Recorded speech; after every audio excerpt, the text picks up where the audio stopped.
KO debate series. We lit tonight. Y'all come through, man. Y'all know how we gonna show up and show out. See y'all all in the building.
Every day we popping up. What's going on with y'all, man? It's your boy KO. It's your boy Knockout. It's your boy KO 86, Knockout 86, KO Boxing 86, Knockout Boxing, Knockout Boxing 86, whatever you want to call me. I'm live. I'm here. We back. Welcome to a special edition of Knockout Boxing 86 TV. Smash that like button. If you're new here, subscribe to the channel. Turn on your notifications. Donate to the channel. Hit that super chat button. It's the $ button right there where you're leaving the comment at right now. Hit that Cash App. $ Knockout Boxing 86 TV is the Cash App. Right?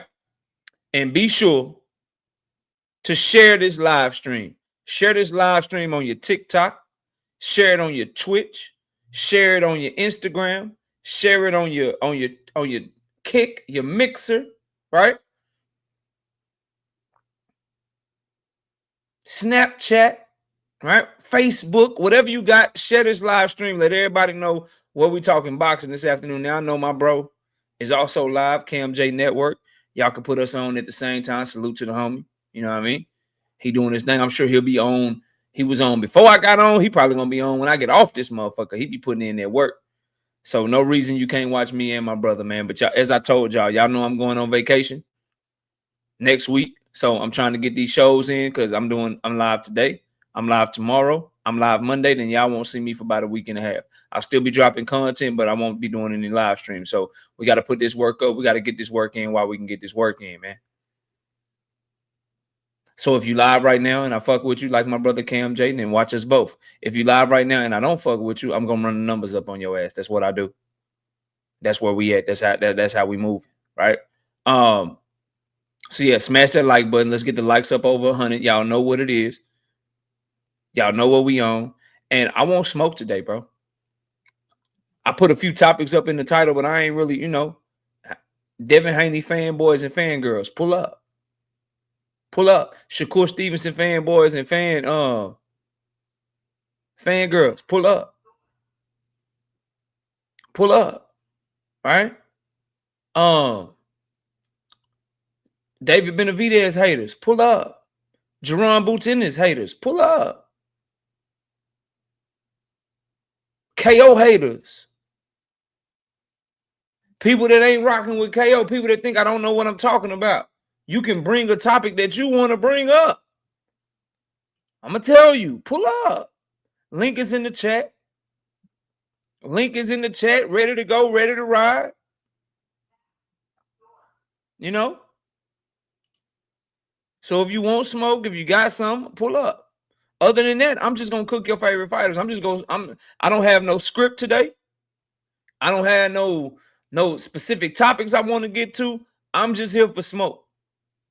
And so I'm gonna say, as I do sometimes, I'm gonna say what's on my mind, what's going on in the sport of boxing right now. I'm gonna show you why they call me KO. I'm gonna show you why my reputation precedes me. Cause we can go off the dome with this shit.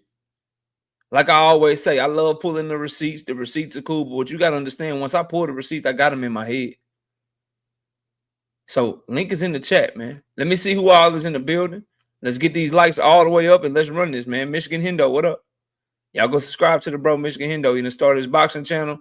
He got it going over there. So y'all go check him out. Night Rider, what's up, homie? Salute to my brother Night Rider in the building. Eugene Johnson in the building, what up? Jamul Allah, what's good with you? LOL, no disrespect, but no one cares about Tank Davis. It ain't nothing to debate. Here's the thing with you, bro. Just how stupid you look. See, this is my thing with niggas, man. So, yeah, I got Tank Davis in the title. I also got David Benavidez in the title. I got Zuffa in the title. I got etc. Etc. means whatever the fuck you want smoke on. And I ask you where you at. So, on my mind today is just smoke for whatever topic. On your mind when you came into my chat, having never seen you before, is all you wanted to talk about was Tank Davis. You claim no one cares. Yet, out of all the things that I'm willing to discuss, out of all the debates that I'm willing to have, I didn't have a Tank Davis title, only debate Tank Davis.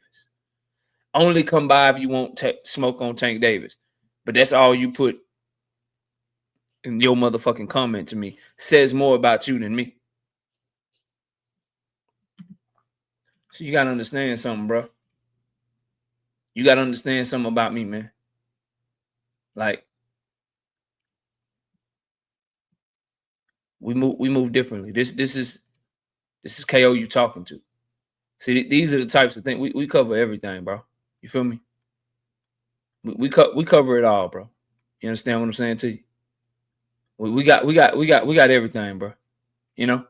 So you just sound stupid, and you actually showing that you want to talk about Tank Davis more than anyone in the chat, because Eugene just said what's up.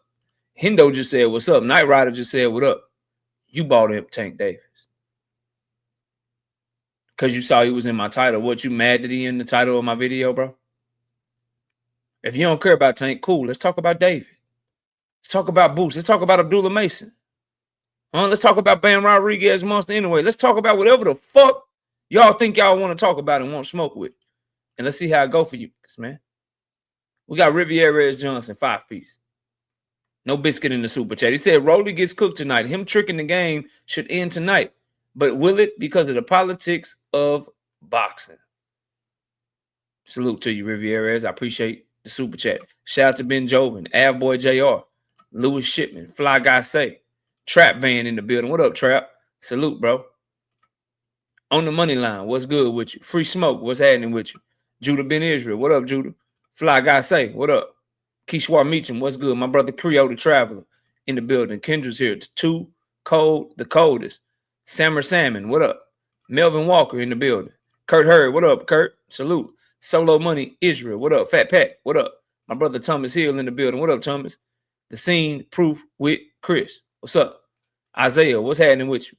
My brother 817 in the building. What's up, bro? Say you can't stay away. Yeah, bro. You know I'm a hard worker. Ain't shit changed. The numbers may be bigger now. You may see more people in the chat. You may see the subscriber count growing, but KO gonna stay the same. We work. I'm interested in putting in the work. And when I get ready to hang this bitch up, when I get ready to hang up YouTube and move to the next stage of my life, whenever that is, ain't nobody gonna be able to say I ain't put in that work, bro. They can say they don't like me. They can say they don't like the takes. They can say You're not the best. They can say, well, you can have whatever opinion of me, right? One fact will always be, I put in work. I put in motherfucking work at this shit, man. Mr. Fist, what up? Kendra, what up? Tired ass Cowboy fan, what up? Salute to you. Joe Cole, what's good, bro? Bye, daughter. Have a good day. Joe Cole, KO, what's Tank accolades if he was a top ranked fighter? I don't know. I don't think he'd be as big of a star as he is because Top Rank don't do good at building stars. But I do think, you know, we'd have, so if he was at 130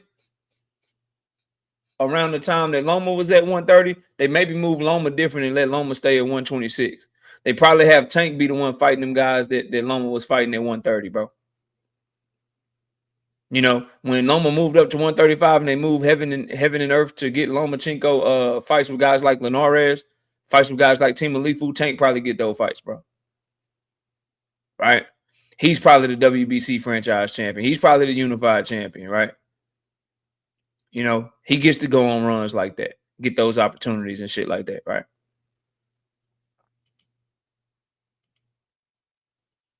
You know, he probably has a WBA, and then there's no war here in America. So when Loma got the Kambosos fight and went to Ukraine, he probably gets that Kambosos fight. So yeah, but then in return, he wouldn't be built the way that he is. Now there's an argument to say that Tank Davis probably is going to be a star no matter what, just because of his fighting style, how polarizing he is, and how he fights and how he gets them highlight reel knockouts or whatever. But I just the Floyd Mayweather backstory, the Floyd Mayweather endorsement, being put on the Floyd Mayweather Conor McGregor undercard, having Floyd Mayweather himself say that you're the one, Floyd Mayweather talking for Tank in those early day press conferences. There's something to be said that level of promotion, that level of co-signing by Floyd is more promotion and held more weight than anything Top Rank could have ever done for him, bro. I mean, we see it with his contemporaries, right? We see it with the guys that he's compared to. Like, some of them come from Top Rank, some of them come from Golden Boy, some of them tried to do the independent route just straight out the gate, and it never held the weight. Their promotion, no matter how much interviews they do, no matter how many times their daddy might talk for them or whatever, they could never get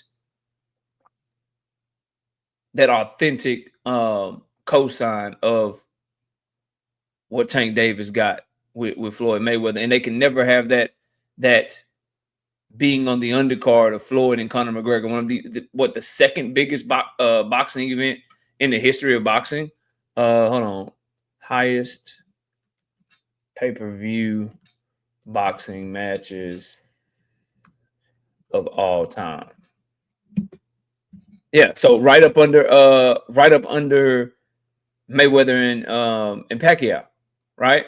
4.3 million people purchased, not free views. 4.3 million people bought Mayweather versus McGregor.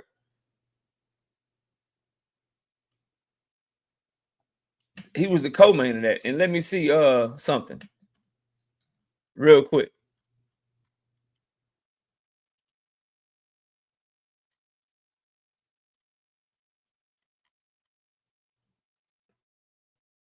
Okay. And please get the likes to 100. I'm just responding to my brother Joe Cole real quick. And that was when Tank Davis stopped Francisco Fonseca. Like, yeah, bro. Fun ass fight, stopped him, beat him up. Like, yeah, bro. You can never duplicate that. MLHP, what up? Pull up like the exercise. Yeah, facts. Tell him to pull up, bro. Ty Austin, what up? 2 Cents Boxing in the building. Y'all go subscribe to her channel. I think she's doing a fight. Well, I know for a fact it's Roland Romero. So she's going to be live, probably doing commentary on the fight. KQKC is going to be calling the fight tonight. Y'all go check them out, man. 2 Cents Boxing in the building. Subscribe to her channel as well. Kurt Hurd, Miss Joette, what up? Josh 803, what up? Healthy Wealthy, what's good? Salute. Salute to you. Block News, what up? Shout out to my brother Block News, man. Shout out to my brother Block News, man, with that 20 piece in the Cash App. I appreciate you, bro. Just call me GB. What's happening with you? Keisha, what's up? Salute. Desmond Johnson, what's good, bro? KO, I sent you an email for a topic.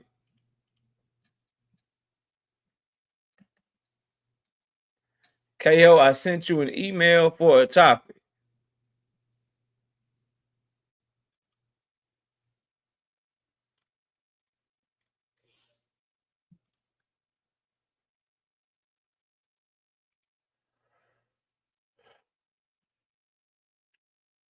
Oh, that goes right into Devin Haney. Devin Haney. Little topic. Yeah, I cook on that. Facts. I got you. Aleem Talib, what up? Appreciate you sending that to me. Oh, Hagu, what's happening with you? Salute to you. Mag Life, what up? Man, F Zuffa, because I want to see David put powers on Ja. Then Ja Battaglia should just do what David told him to do to get the fight. Shout out to Bodywork Boxing. What's up, homie? Y'all go subscribe to bro. Bro got a real good channel, too. I'm going to keep 100 with y'all. Ryan Anderson, what up? Y'all go check out Bodywork Boxing, though, man. You putting in work, bro. Ryan Anderson, what up? Rampage, what up? Salute, bro.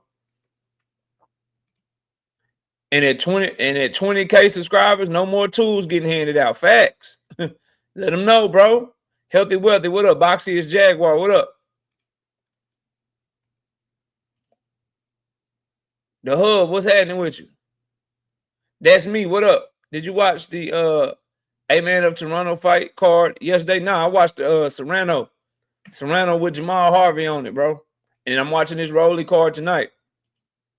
Nails, what up? Trap Man, 5-piece. No biscuit in the super chat. He said, absolutely nothing. Just showing love to the channel. I appreciate you. Don Ballin, what up? RBS, what up? Blaze Boxing, shoot, bang. What's happening with you? All right, man, look, we got the likes. Got to get the likes to 100, bro. 123 people in the building early. Y'all know I'm not usually live on Saturdays, so help your boy with the algorithm. Get the likes up, and we're going to get the cooking. Link is in the chat for anybody that won't smoke. I'm on debate time in the day.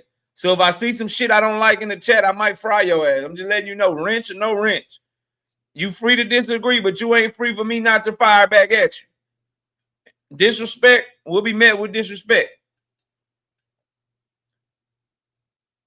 Boxing talk is just boxing talk. If you disagree with me, just be ready to stand on it because I'm going to fuck you up. I'm just letting you know. Thomas Hill, what up? Mar, what's happening with you? Always body work. When I see you in the chat, I'm always do that, bro, because you a real one. I fuck with your content, man. That's why I come by and when I see you live or I see a video, I come check you out, bro. I like the work you put in, bro. I don't say shit I don't mean, fam.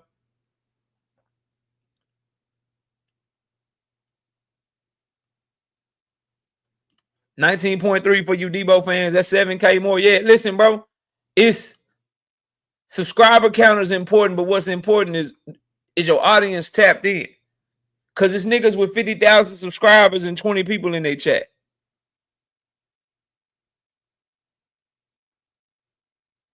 It's people with 100,000 subscribers. They go live. It's 35 people in their chat. Yeah, so all of that shit is cool. It's really about your viewership, bro. Any real content creator that's really grinding, they'll tell you that. Sunchild in the building, what up? Now, it ain't a shot, it's just the truth. Niggas be having all these subs. And you know, they don't be on shit. KO, what you think about Yo-Yo versus Francisco Veron tonight? Listen, bro. You a channel member, fam. Listen, bro. Y'all let me know when we get to 100 likes, and then I'm going to turn my camera on. But listen, bro. Where is it? Right here, bro. Look. It's posted, fam. You pay for a channel membership. I'm not going to give away the game for free to everybody else. You got your channel membership, fam. When we get off of here, check it out. I already got the prediction video and breakdown up, bro. I'm not gonna you pay for a membership, bro. I ain't gonna give away the sauce for free. I ain't gonna give away the sauce to these people for free. You feel me? There go Bodywork stuff right there. Thank you, Thomas. We fight all night TV. Hold on. We fight all night TV. Are you who I think you are, bro? Give me 1 second. Are you who I think you is, bro? We fight all night TV.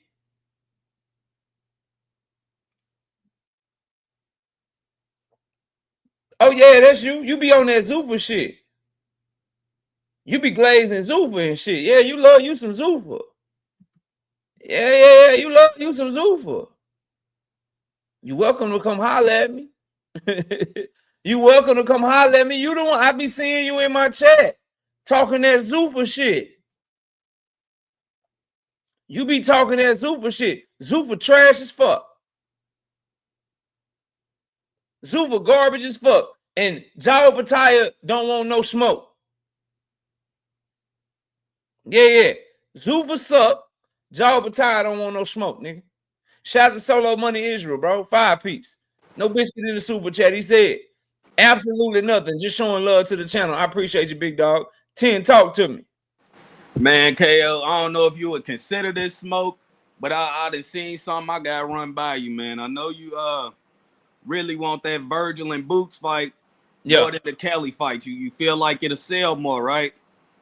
I feel like it. I do feel like it'll sell more. I feel like it's bigger and better for the sport of boxing here in America, and I feel like Virgil will at least try to put up a better fight. I feel like Josh Kelly is going to fight like a bitch. Okay. I just came across some numbers, KO, and I was like, I thought of you immediately. I said, man. Hold on, don't even tell me. Off the top of my head, and just so people know I ain't lying, and that I do see everything. You talking about where Virgil did like 500,000 in his live gate? I wasn't talking about the gate number. Okay, yeah, because the live gate number was like 500K. They comped like 1,000, 2,000 tickets. I saw that shit. Yeah, it's blowing me, KO, because I'm sitting looking at this nigga. I'm like, man, KO, I don't know. That Kelly and Boots is like a marquee. He the marquee name. Yeah. And I feel like, because I'm going to be there when he fight Josh Kelly. It don't matter to me. Yeah, fact. Don't get it fucked up. I'm gonna let you cook and then I'll respond to you. But don't get it fucked up. Like I'm watching, I'm tuning in whoever the fuck Boots fight. So don't get it fucked up. I'm not saying that Boots is worth whoever he fighting, but I stand on what I said. So yeah, I'm with you. I'm watching Boots, Kelly, Boots, Fundora, Boots, Virgil, shit, Boots, Conwell, nigga. He move up to 160. He fight fucking Jesus, nigga. I'm watching, nigga. I'm with you. But go ahead, I'm listening. But like I said, it just made me think of you because I'm like, man. This is in Virgil hometown, his home state.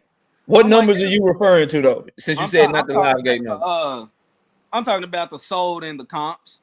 I'm saying here like this nigga comped half of what he sold, half of his sold tickets. Like, so I'm gonna give you some fights. 5,842, and you comp 2,062. That is less than Boots and Xander. Facts. Sold on day one. On day one. This nigga couldn't sell ice water to a goddamn nigga in the desert, KO. No, it's not about Virgil's numbers, right? So this is why that fight is bigger and better for the sport of boxing. Boots is a type of fighter. His fights are gonna sell for 2 reasons. It's kind of like Tank. He's not nearly the star as Tank is. So I don't want nobody to get it misconstrued. Boots has people that are going to watch him no matter what. He's going to do a certain number no matter who he's fighting because people are starting to fuck with him.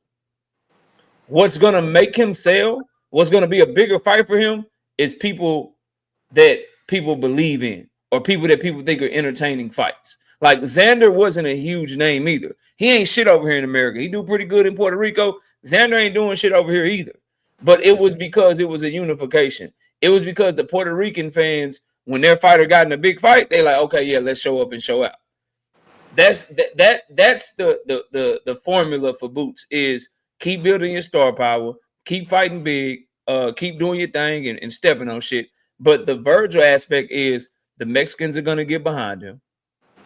There are gonna be people that's gonna try to say that he has a shot, and so it's gonna be people that tune in to watch Jerome Boots and his Virgil Ortiz, seeing if Virgil can land that one shot. Seeing if Boots is really as good as people say he is. It's like Tank and Ryan Garcia. Ryan Garcia don't sell shit outside of Tank.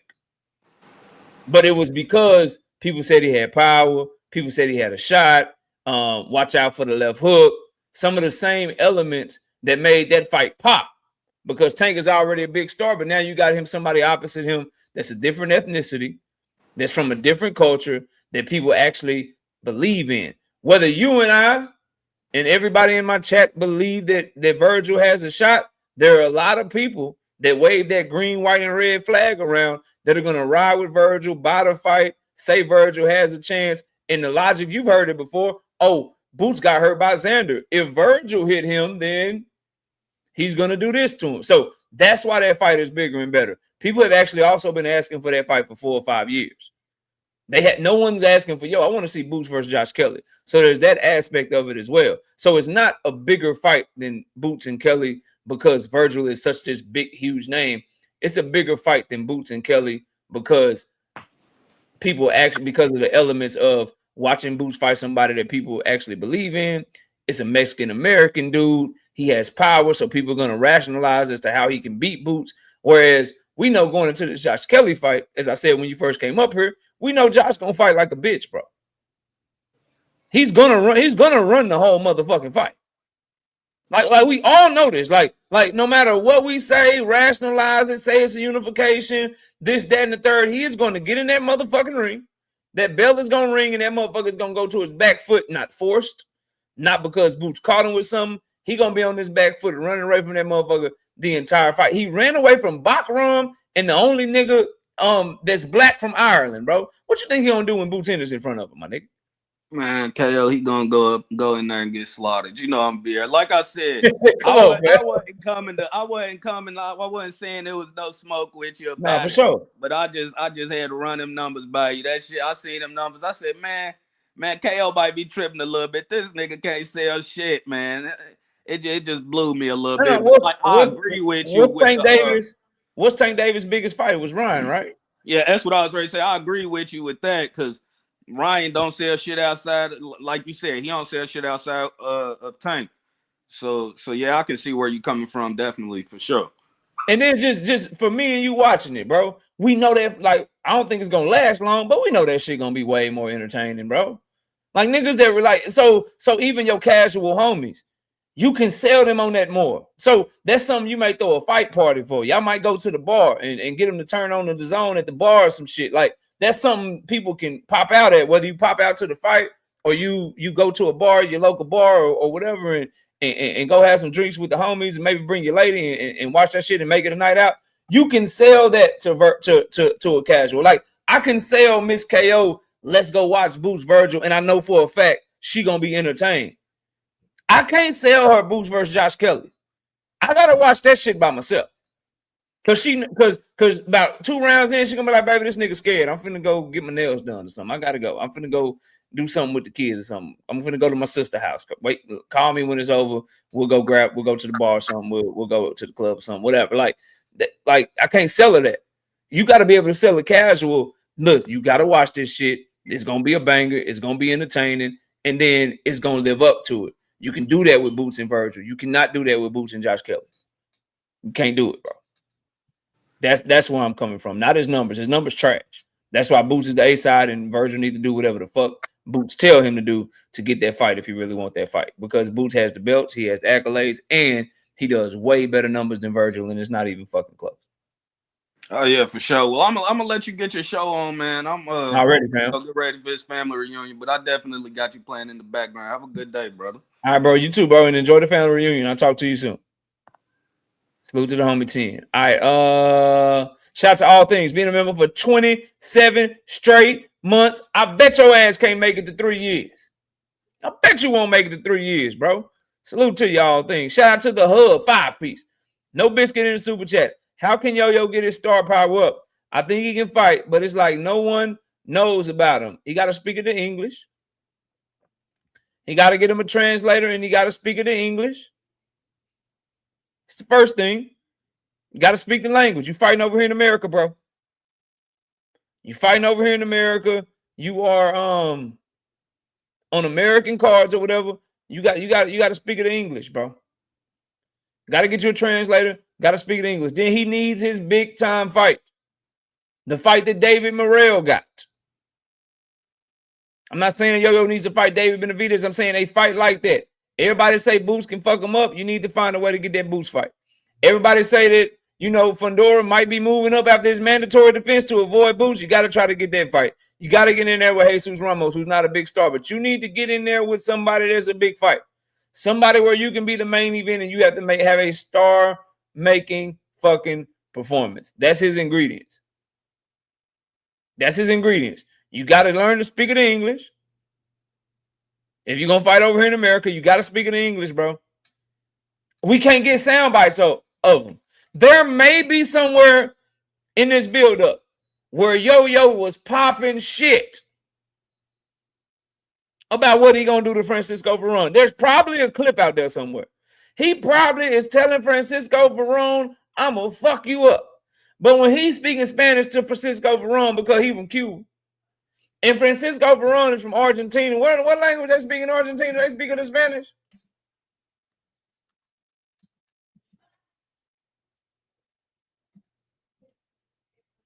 Teach, what up, bro? I see you in the building. Hit the like button when y'all come in, bro. Yeah, they speak in Spanish in Argentina, bro.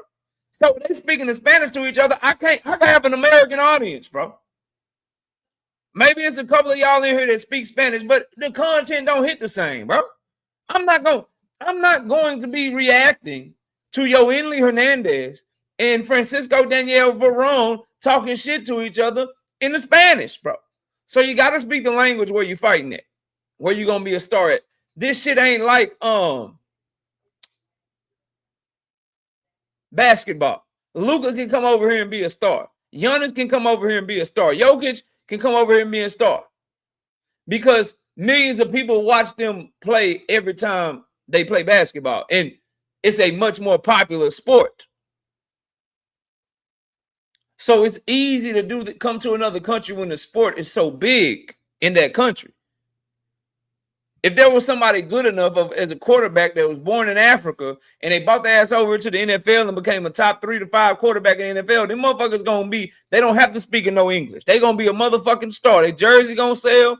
They gonna be popping because we love those sports here in America. But in boxing, a niche sport, you come over here, you got to speak of the English, bro, if you Yo-Yo. So you got to speak of the English and you got to have a star-making performance against a name that we recognize. Obviously, it's a tall task for him because 154, 168, that's Boots Ennis, and then it's kind of everybody else, bro. Boxing and Barbecue, what up? Deluxe Recordings, what up?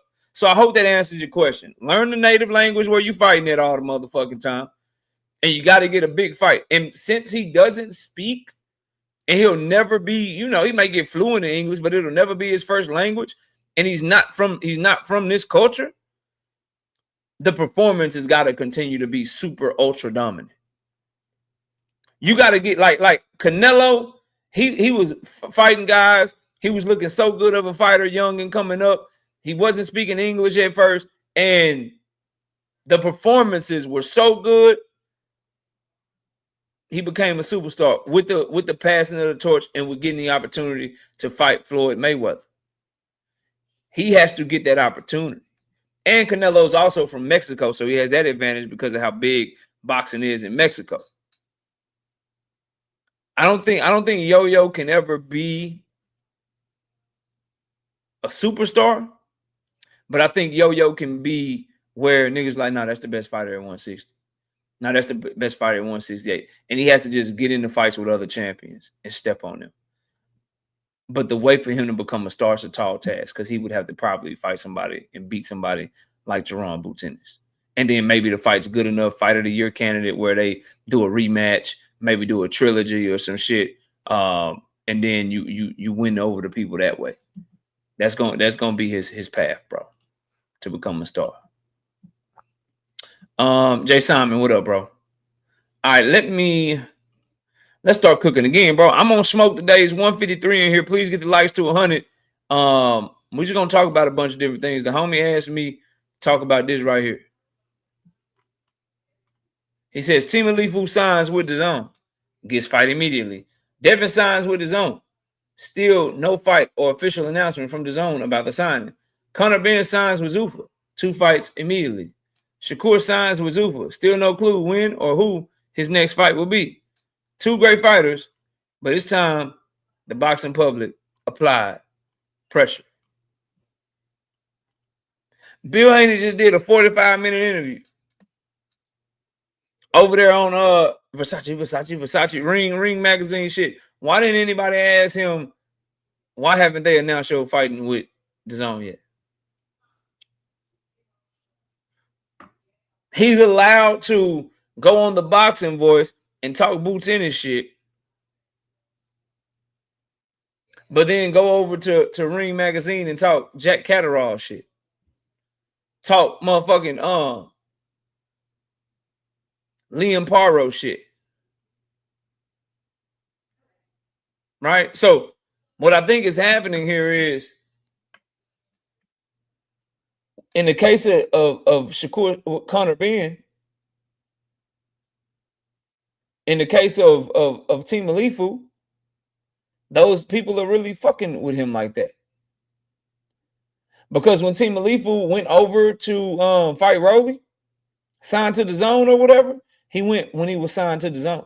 So he was able to get the fight done with Takeover Promotions. For some reason, Devin couldn't get the fight done with Rolly, bro. I refuse to believe that the common denominator in all these situations has no problem, bro. Or is not the one with the problem. This nigga had failed negotiations with Rolly Ramiro. Failed negotiations with Xander Zayas. Failed negotiations with Tank Davis. Or wouldn't even negotiate with Tank Davis. Got the offer, turned it down, blocked the nigga on social media. Rozilla, what up? Liam Perot negotiations, not happening. Jack Catterall negotiations, not happening. The fuck is going on with these dudes, man? But yet, Devin, Bill, their fan base, these bummy ass channels that support them, they'll all blame everybody else. And let me kill something real quick, bro. Like this idea that everybody is ducking Devin Haney outside of Keyshawn Davis, ain't nobody ducking that motherfucker, right? Sin Ironheart, what up? And let me just put something upon you, bro. Let me ask y'all a question, because I was thinking about this shit before I started this live, fam. Before I started this live, bro. Midwest Boxing says, Rick said Devin can't find opponents because he's taking most of the budget. Basically, what you said before. Yeah, bro, overpaid. Overpaid. Like, overpaid, and there's no incentive. Like, if I'm running Liam Perot's career, if I'm No Limit Promotions, I can, A, put him in a winnable fight against George Kambosos here in Australia, where this fight here in Australia is bigger than Devin versus Liam in America, and Liam has a chance to make money. I have a chance to control the promotion, and the Australian fan base is going to be very happy because we got two Australian champions fighting each other, and I get to get control of the belt for Liam Perot. Now, if I'm No Limit Boxing and I allow Liam Perot to fight Devin Haney, he's going to make maybe a little bit more money than fighting George Kambosos. But more importantly, it's basically me feeding him to Devin Haney. He'll be an underdog in that fight. He'll be in a situation to where he may lose. And then now he's losing to a fighter that I know I have no control over. As No Limit Promotions, I don't have a champion anymore. Kambosos is not a champion. He's not a champion. So what do I go at the 147-pound division? Why would I set him up like that? And on top of that, it's in an event to where I don't get to get a return on my investment. So that's the problem from the business perspective. But what I want to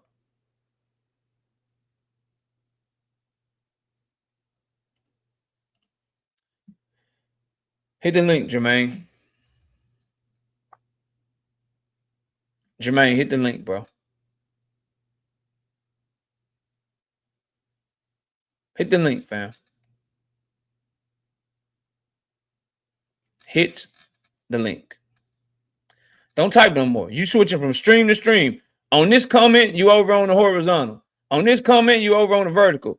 Hit the motherfucking like button on both of them, but just come holler at me, bro.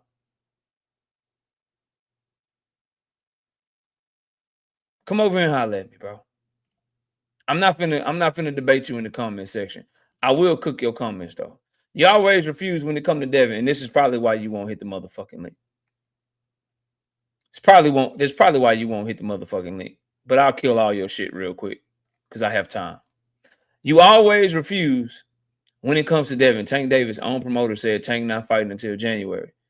KO, you know Devin can't get a fight because everybody ducking. Y'all see this shit. Now, here's the problem. Number one, Tank Davis' promoter didn't say he's not fighting until January. Bill Haney said that his promoter said that he's not fighting until January. So the first flaw in your fucking logic is that you believe what Bill Haney lying ass says. But I'm so good at this shit, I'll cook you with your own fucking shit. So I will, for the sake of this conversation, I will say that you were right. That Tank Davis is not fighting until January. Here's the problem. He got the offer from Tank in July. He got the offer, and that's your second problem. You believe in this lying ass, hungry hippo ass nigga. This hungry hippo looking ass nigga. And then you coming over to my shit, hearing some real shit, and you don't know how to decipher the real shit from the fake shit. Right? And so what I'm gonna do is I'll cook this nigga through you, and maybe he'll grow some nuts and try to come fuck with me. But it's cool. It's cool. No problem. Let's go back to what you said. Let's go back to what you said. So let's say that what you're saying about January is true. Tank Davis sent Devin Haney an offer for January. That's July, August, September, October, November, December, January. He sent them an offer for 6 months later. No problem.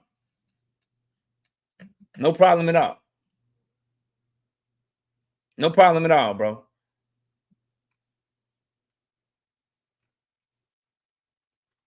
Let me find it.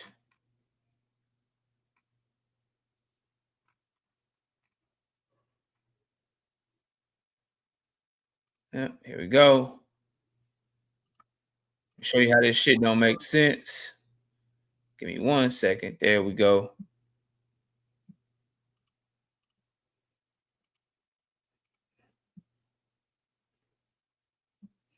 See, I don't play around, bro. I don't play around with this boxing talk shit. So I'm gonna play this for you. We expect Ryan Garcia and Devin Haney sometime to feature sometime along the way. This is done. This is done. This is done. Yes. So this is someone asking Turkey Al-Sheikh about Devin Haney and Ryan Garcia's rematch in 2025, and he's letting them know that the fight between Devin Haney and Ryan Garcia is done. Now he's telling this person this on January 16th, 2025. The point being, Devin Haney had the Ryan Garcia rematch done January 16th, 2025, for them to fight in November 2025. So January, February, March, April, May, June, July, August, September, October, November. That's 10 months later. He signed 10 months in advance to fight Ryan Garcia in a rematch and agreed to a tune-up in between. So to go back to what you wrote to me in your comment, even if Tank Davis isn't fighting until January, by your comment, that would mean that Tank Davis made him an offer that was 6 months out. Turkey Al-Sheikh made him an offer for a Ryan Garcia rematch 10 months out. So why take the Ryan Garcia rematch, but refuse the bigger fight against the bigger superstar for more money that's only 6 months away? It doesn't make sense. By your own comment, you're saying Devin Haney ducked Tank Davis, and you don't even know you're saying Devin Haney ducked Tank Davis. Thank you for playing, though. Thank you for playing.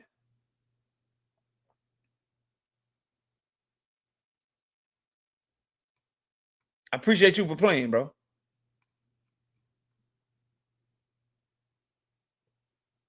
Shout out to my dog Midwest Boxing, 2-piece, no biscuit in the super chat. He said, enjoy the show. Appreciate you, bro. Yeah.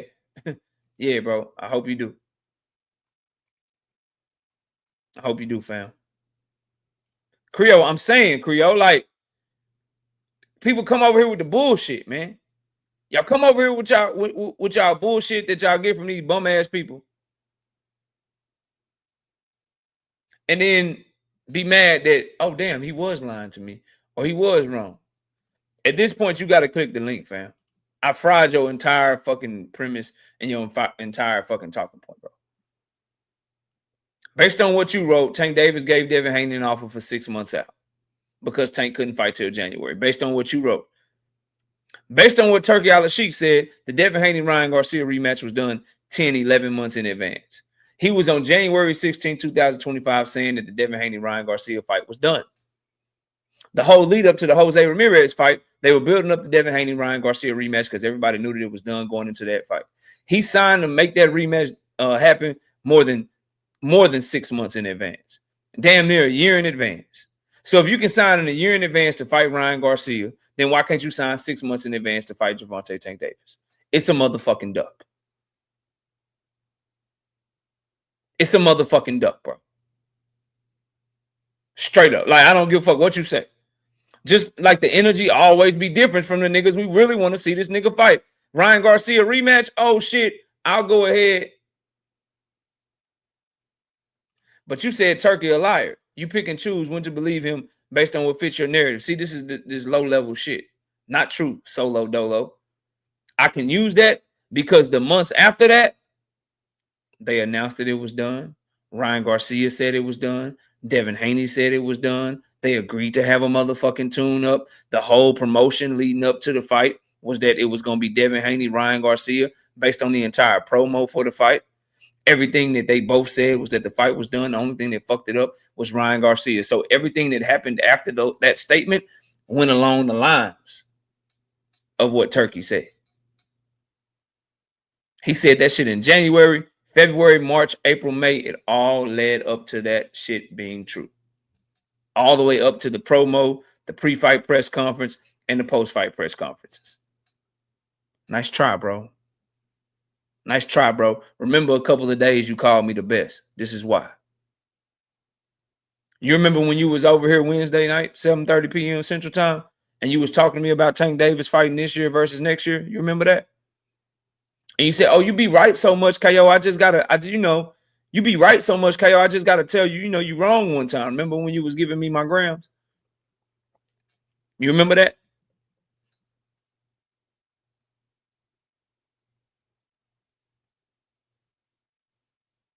Now you accuse me of this shit like I don't keep timelines in my head, like I don't know what the fuck going on. Like I'm not paying attention. I'm not just believing what Turkey Al-Sheikh said right there. I'm believing what he said right there because of everything that happened around that in 2025.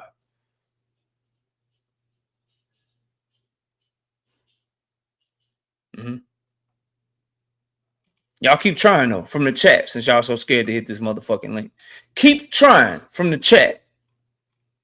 Keep trying from the chat like the link ain't in this motherfucker, both vertical and horizontal. Keep trying, please. Thank you for playing, though. I am Lindry Kamar, said the best. Thanks for playing. Yeah, thank you for playing, bro. Shout out to Swoosh Life, 2-piece, no biscuit in the super chat. He said people still believe that clickbait and liar. Listen, I don't know, bro.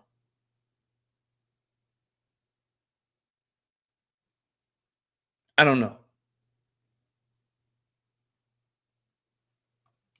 Not just debating, my nigga. Authenticity, accuracy, pulling up receipts, logic, journalistic integrity, doing journalist shit, analyst shit, breaking down fights. Yeah, all of that. All of the above. And a nigga that don't have the confidence to debate me could never beat me. A nigga that ain't confident enough in their own content to where they try to copyright strike a motherfucker could never fuck with somebody like me. Too much of a bitch. Don't ever say that nigga name in my chat unless you call that nigga bum side, unless you call that nigga motherfucking chump side, or unless you call that nigga by his government name, Kenneth.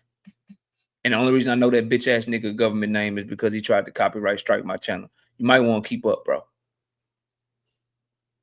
Watch what you type in my shit. Address that nigga by his name. Bum side. Or Kenneth, nigga.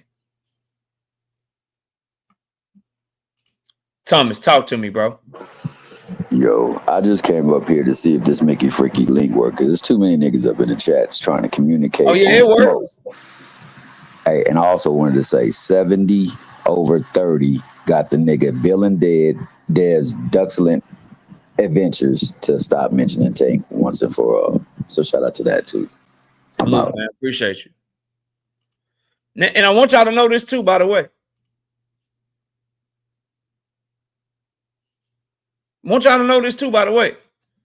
That whole next year narrative,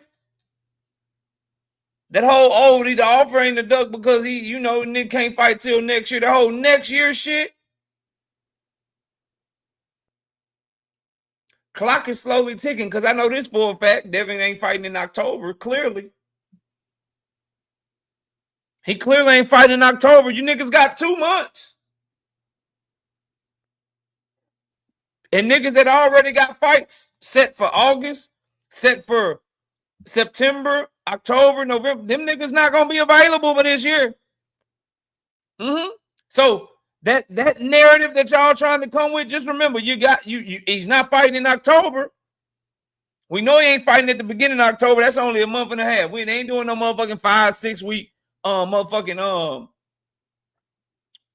ramp up for a fight.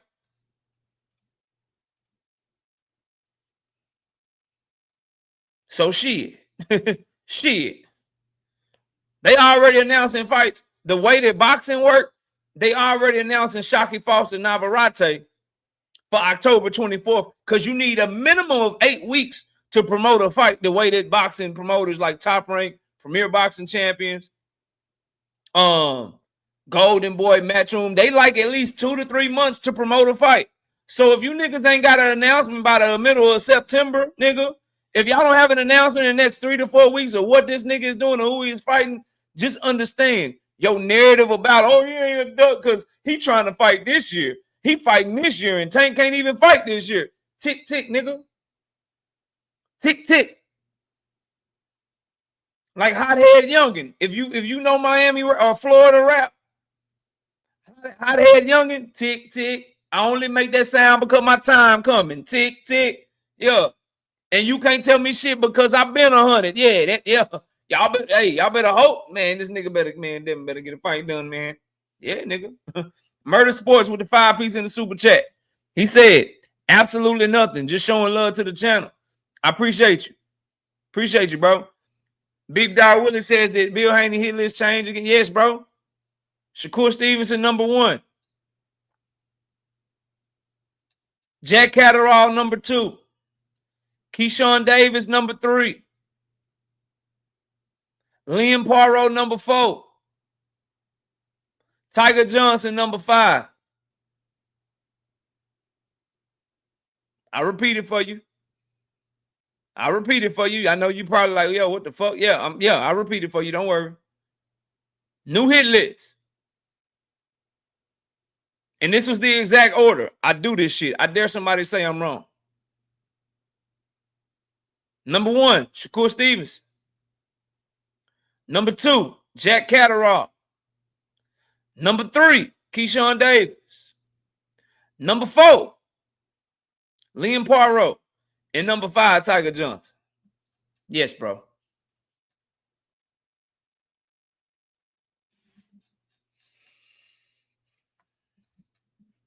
Murder Sport. Night Rider can tell you, bro. Big Dog Willie can tell you too. How to do the gifted memberships, bro. Y'all help him out. Y'all help out my dog Murder Sport, man. Trying to give some memberships to the channel right now. Appreciate you, bro. Appreciate you, bro. Meaty Riley, what up, bro?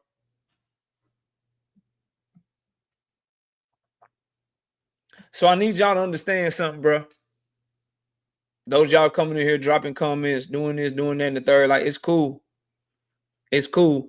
Understand again, that link is in the chat. So every comment you make, every little shit you try to put back, you know what I mean?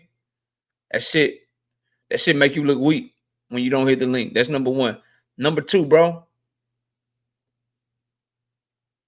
Number 2. All them narratives and lies continue to keep falling apart, bro. $100 million deal. Where the fuck that shit at? The zone fight announcement or the zone signee announcement. Where the fuck that shit at? Catterall is literally on tape saying we said yes and we still waiting on them.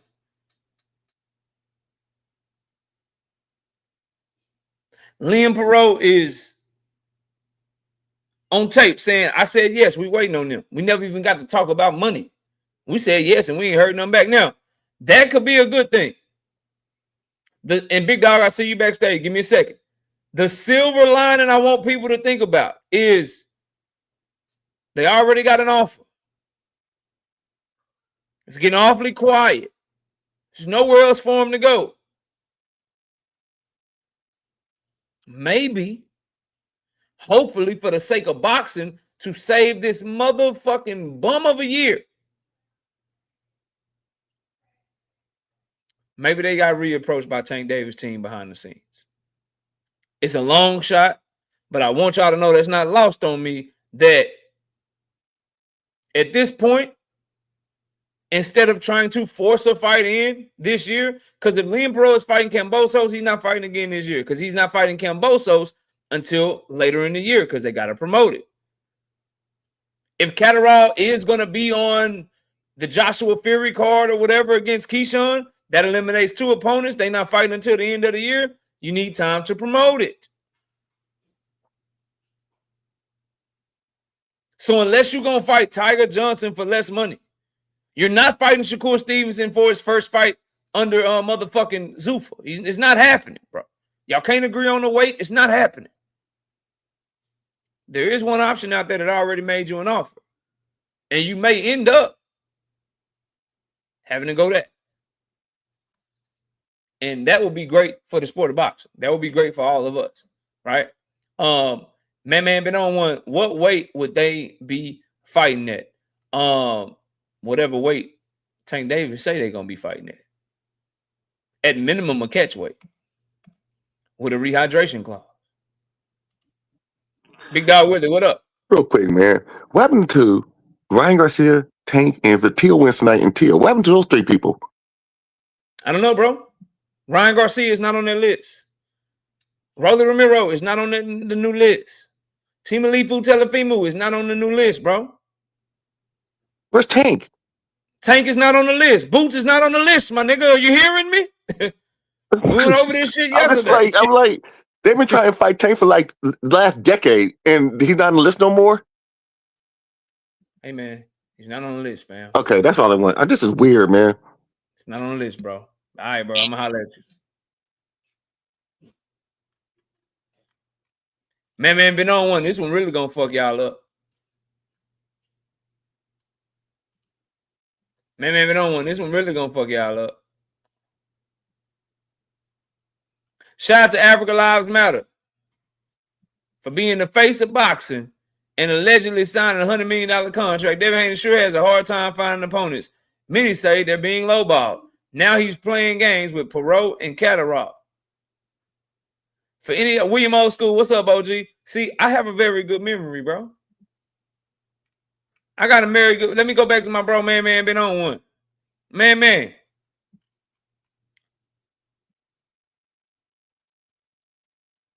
Man, check this out, because I don't forget nothing.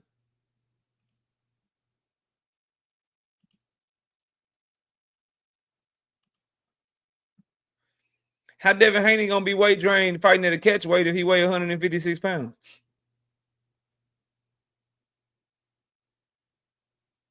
Oh, I'm ahead of you niggas. Not you, man been on one. You Haney hoes, man.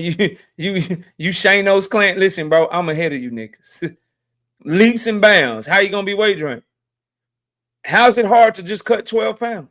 He only weighs 156 pounds. Or did y'all forget this? Why shouldn't it be revisited? Why shouldn't it be revisited? Why can't this fight be made? Why are they too far apart? Devin Haney weighs 156 pounds. He's walking around 156 pounds with no fight lined up. With no fight signed. He's not nearly as big as people try to make him be, right? See, when shit like this happens, now you have to admit something. Because what you're saying is, if you scared of Devin Haney fighting anybody at 144 pounds, what you're really saying is he lying his ass off with that 156-pound video that he posted. That's what you're really saying. That's what you're really saying. What you're really saying to people that really know is you're scared of that. You think he's going to be weight drained because you believe that that shit is a lie. You either believe that nigga did something with that scale or you believe it took that nigga 3 or 4 weeks of working out before responding to the weight challenge because he needed to drop some motherfucking weight. Facts, 2 cents boxing. If he walking around 156, why can't they meet in the middle at 140? That's only a 16-pound weight cut. That ain't shit, right?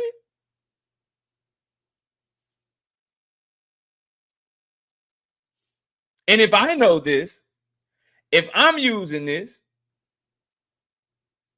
then what you think Tank Davis' team is going to be doing behind the scenes if they negotiate?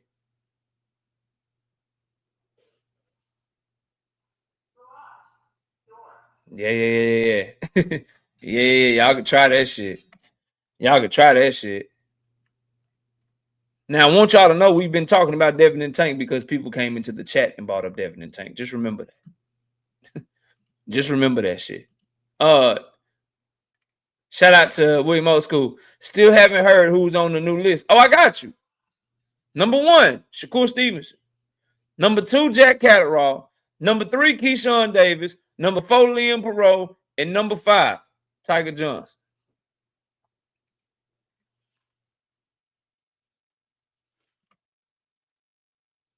Shout out to Big Dog Willie, 2-piece. No biscuit in super chat. What happened to the $100 trillion zone deal? This shit never existed. Like I told y'all from jump. This is why people be kind of hating on KO, bro. Because I give y'all strong analysis and and when it is an opinion or me just trying to analyze the situation, telling y'all what I think is gonna happen, a lot of times we be proven very fucking accurate, bro. We be proven very fucking accurate. And so people don't like that shit. But I got something else I want to talk about, bro. I'm off of that shit. Link is in the chat if anybody want to talk about it or want to debate, bro. William Old School, no, bro. No, bro. No. There's no Boots on the list. There's no Tank on the list. There's no Ryan Garcia rematch on the list. There's no Team Lifu Rolly Ramiro winner on the list, bro. None of those is on the list. He got this big DAZN deal, and DAZN is just letting people maneuver around him. DAZN went to the mat for Jerron Boutinez. Damn, these takes be coming full circle. Remember when I told y'all boxing was moving away from backing the I want to be Floyd Mayweather and going into backing the fucking fighters that give entertaining fights, that use their skills to try to step on niggas, and I use Abdullah Mason and Jerron Boutinez as examples. DAZN would not allow motherfuckers to go around Jerron Boutinez, my nigga. They sure allowing people to move around Devin, though. Why won't DAZN just put up, like, let's just go there. Let's go out in this world where Devin has his big $100 million deal. DAZN is investing in him like crazy. They really want to make him the face of their company. Why aren't they putting up money for his opponents that his opponents are looking for? These niggas are fucking not getting fights done, according to Haney fans, by $1 million, $2 million. Oh, we offered him 3, but he won 5. DAZN ain't got an extra $2 million, my nigga. Oh, he wanted 6, but we were only offering 3. They ain't got an extra $3 million for these niggas. They ain't got an extra 3. But when it come to Boutinez, they wanted Boutinez to have a fight with Virgil so bad they writing letters to the lawsuit people. They writing letters to the judge. Now, Virgil did have the fight done. We were willing to pay Virgil this much. We did do this. They was on Virgil's side just so Boots can try to get the fight with him. Team Alifu got his ass whooped by Shakur. Outboxed thoroughly by Shakur. And this nigga moving up still getting a championship fight. They ain't doing that type of shit for the water walker, as Joseph would call him. Nah, fam. Y'all be believing shit if y'all want to, my nigga.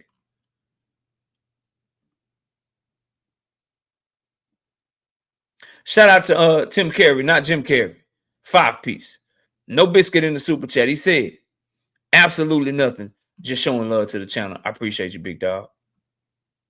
Thank you so much. Appreciate you, fam.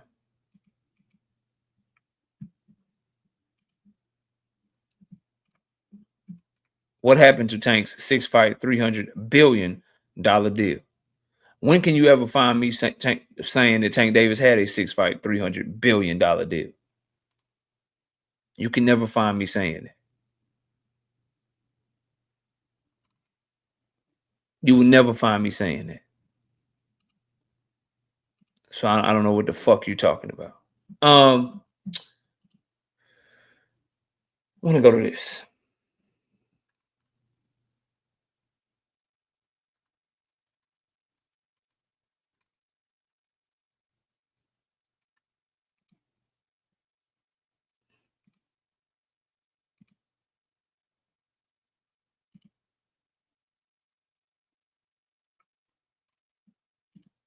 One second.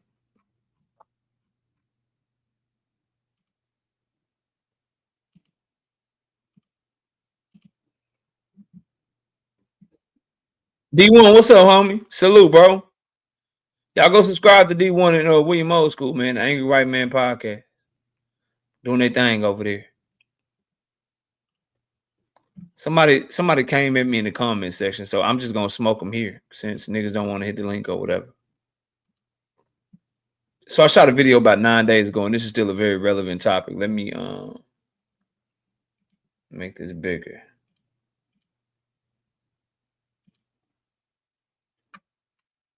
All right, there we go. Yeah, let's do it like that. All right, Kevin King, what's up, homie?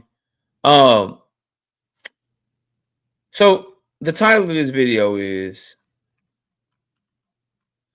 great news. Dave Benavidez is beating Jao Bataya in boxing politics before doing it in the ring. All right. This guy came in about 4 hours ago and left this fucking comment. Wants who to fight for Undisputed, bro. Teach wants who to fight for Undisputed, bro.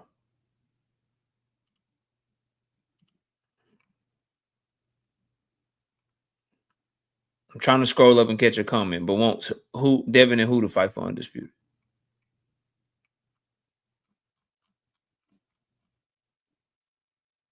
J.A. Dixon, what's up, homie? Teach wants who to fight for Undisputed, bro.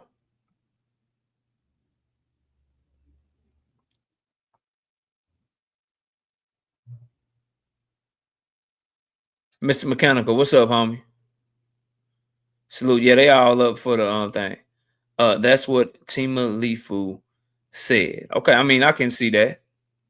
That would be a good fight. The problem is Devin don't want to fight him according to his list. He ain't on the list.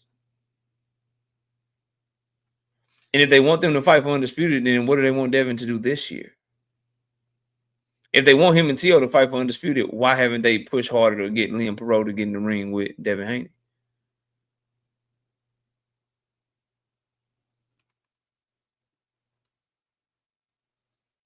If you want them to fight for Undisputed, then you would be, okay, you got Tio the championship fight, then you would make sure you get Devin to fight. There's a step towards that direction, which would be the Liam Perot fight. You mean to tell me you can't outbid whatever Liam Perot fucking needs to fight Devin? Instead, you let Liam fight motherfucking Cambosos? Like, that don't make no sense to me, bro. We'll see, though. We'll see that. And why would they want Tio and Devin to fight for Undisputed and not Ryan Garcia and Devin Haney to fight for Undisputed? Ryan Garcia is the bigger fight. It's the bigger fight. Like if you're DAZN and you're trying to get your viewership numbers up, trying to get people to buy your DAZN Ultimate package, you're trying to get people that don't buy the DAZN Ultimate package to buy a pay-per-view, you're trying to do a great live gate or whatever for Undisputed, wouldn't the fight that makes sense be let one of them knock off Rolly, let one of them knock off T. Malifu, and then they fight each other? Meaning Ryan Garcia and Devin Haney. From a business perspective, what makes sense for Undisputed if you DAZN? The Devin Haney Ryan Garcia rematch or the Devin Haney T. Malifu fight? That shit makes no sense.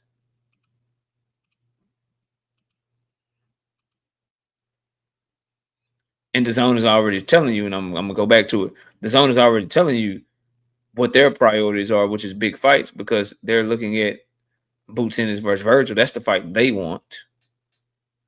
They want Boots Ennis versus Virgil Ortiz. Boots Ennis in Matchroom. Boots wants Josh Kelly right now. The Zone wants Boots versus Virgil. The Zone is into big fights. They're into big time fights to make money. They're a network. So they're not going to, as a matter of fact, I wouldn't even say they want Devin versus Ryan Garcia for Undisputed. They want Devin Haney versus Ryan Garcia whenever the fuck they can get it. And they don't want them fucking shit up and losing before they can get to that fight. They want the big fight, the big money fight. They're pushing for Boots versus Virgil over Boots unifying, but they want Ryan and Devin to unify first and then fight each other, or Ryan and Devin to unify with other people. And maybe lose before getting to each other. That don't make no sense. They're going to want the big fight, bro. Yeah, they're going to want the big fight. I believe that wholeheartedly. But I wanted to go over this real quick. This dude tells me, LOL, I saw the title and started laughing. If betting for the belts after they've been stripped from their winners was a thing, David Benavidez would be the cheerleader. Here's the problem with that, stupid ass nigga, and that's why you didn't hit this link today. The problem with that is those fighters got stripped of their belts because they wouldn't fight David Benavidez. You're talking about Dimitri Bivol. He getting stripped from his belt because David Benavidez was his mandatory and he wouldn't fucking fight him. You talk about Noel Machiavelli possibly getting stripped of his title. He's getting stripped of his title because David Benavidez is his mandatory and David Benavidez can't get the fight with him. So he's being stripped for not fighting his fucking mandatory. And he, out of his own mouth, said that David Benavidez's team offered him more money to fight than Jai Opetaya's team. So you turn down David Benavidez for less money against Jai Opetaya. You can't blame David Benavidez for fighting vacant belts because motherfuckers are scared to fight him. You can't blame him for not getting the Canelo fight because Canelo was scared to fight him. That is why you will forever stay in the comment section. That's why you're not hitting this link today. Moving on. Either way, it looks like the fight is going ahead regardless of belt because they're trying to halt Jai's career and Zuffa's impact. No, Jai halted his own career by making a dumbass decision to go to Zuffa. Jai halted his own fucking career and got stripped by the IBF because he fought for a belt that's not recognized by the IBF sanctioning body. I can't stand motherfuckers like this, bro. Zuffa is new. Zuffa is not credible. But yet they want that they want to shit on the IBF, WBA, WBO, WBC. While simultaneously asking the WBA, WBO, WBC, and IBF to recognize their belt. Jai Opetaya and his team knew going into that fight that the Zuffa belt was not to be treated like a world title, that the IBF had the right to vacate that belt or strip him if he fought for a belt that their sanctioning body didn't recognize without their permission. He chose to fight for the shit anyway. That's not them trying to halt his career or halt Zuffa's impact. That's Zuffa fucking up his career by advising him to do a stupid ass decision. That's what the fuck that is, bro. Let's keep it 100. Let's be real about the shit, bro. FYI, that comment was made after Jai joined Zuffa, yes. But Jai had been calling out David months and many more months before he went to Zuffa, and he had no excuse then and had no belt either. What was the excuse then? Well, stupid. David Benavidez announced his fight. David Benavidez, and I'm turning this off because I can see a little lag in my camera. David Benavidez announced his fight with Zerto Ramirez the day he fought Anthony Yard, bro. So the months that you're claiming Jai Opetaya was calling out David Benavidez were after he already knew David Benavidez was fighting motherfucking Zerto Ramirez, my nigga, for a unified title. How was he scared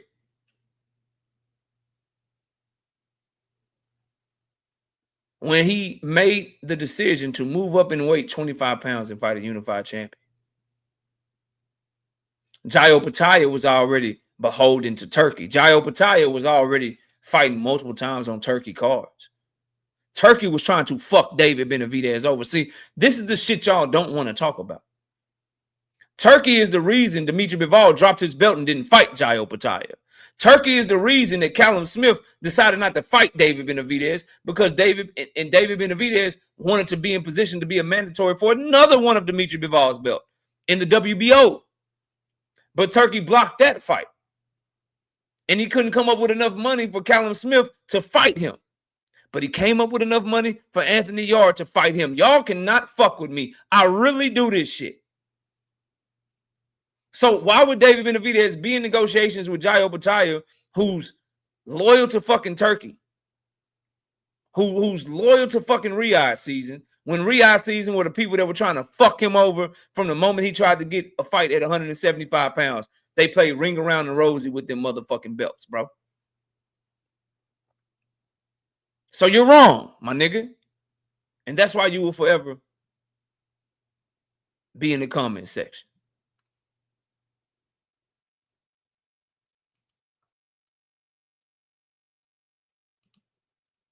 Then you come here. For a content creator giving information you really don't research well, do you? Boy, I just cooked everything you said off the top of my head. No research required, nigga. No research is required for somebody like you. You ignore facts. You ignore context, and you truly, clearly don't know what the fuck is going on in the sport of boxing. Because everything I just said is not only factual, it's public knowledge for the whole world. This isn't groundbreaking news. This isn't something that people are just now finding out about.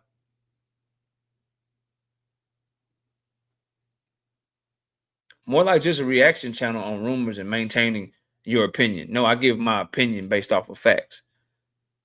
Turkey blocking David Benavidez with Dimitri Bivol is not a rumor. That is a fact.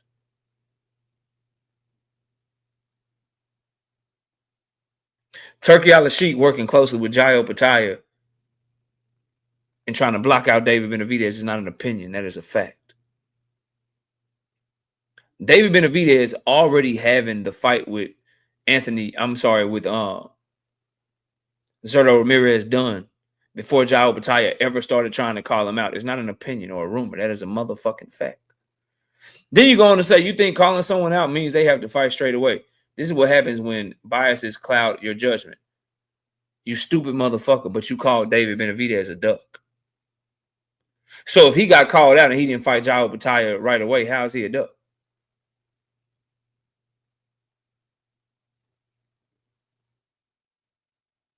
If you get called out and you don't have to fight straight away, then why are you calling David Benavidez a duck? Because after David Benavidez beat Zerto Ramirez, he laid out demands for the fucking fight to happen with Jai Opetaia.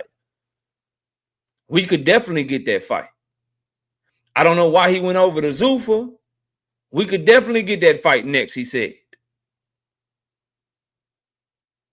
But he got to drop that belt. He got to come back over here where we can make these fights over here. That's what the fuck he said, bro. I guess you didn't see all of that, though. I guess you didn't. I got you, bro. You can turn your camera off. Yo, what's going on, my guy? Salute. What's up? I'm listening to you. What's happening, homie? Nah, I was thinking, I'm not gonna lie, bro. I think maybe the Dev and Keyshawn fight may happen, bro. Honestly. I'm thinking reason I say this why, because for one, I already knew it was a play from Keyshawn and his team just to, you feel me?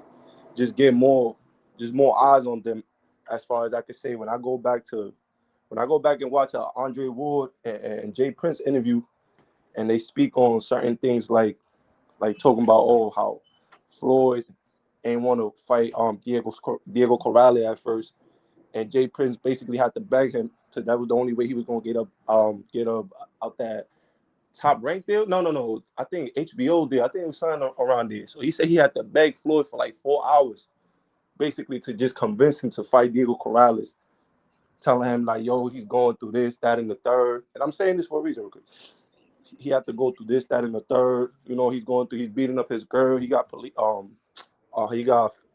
feds problem. He got problem with the feds, all type of stuff.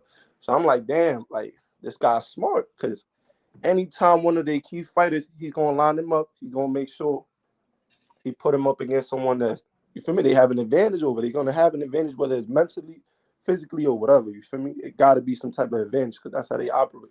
So when I see that with Keyshawn and Devin, I'm like, yeah, I don't see the fight happening right now because it'll be too quick. It just Keyshawn making that weight jump and probably not adjusting himself to the weight the proper way. It's like, you feel me? It's like, damn, like you just gonna put him in a fight that he ain't even adjusted to the weight properly. If we may not know, I ain't gonna make no excuses for Keyshawn at all. It was a move that looked crazy, but then again, when you really peel the onion back and you start seeing at the end of the day, he's still getting the publicity. And if he fights another good fighter and then gets a belt at 147, people just gonna forget about.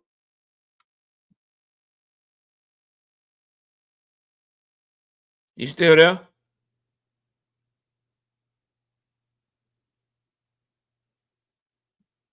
Okay, I think maybe he got a phone call. I'm not trusting Keyshawn Davis do any fucking thing, though. If you're still listening, bro, you're more than welcome to come back up here. I don't trust Keyshawn Davis to do anything.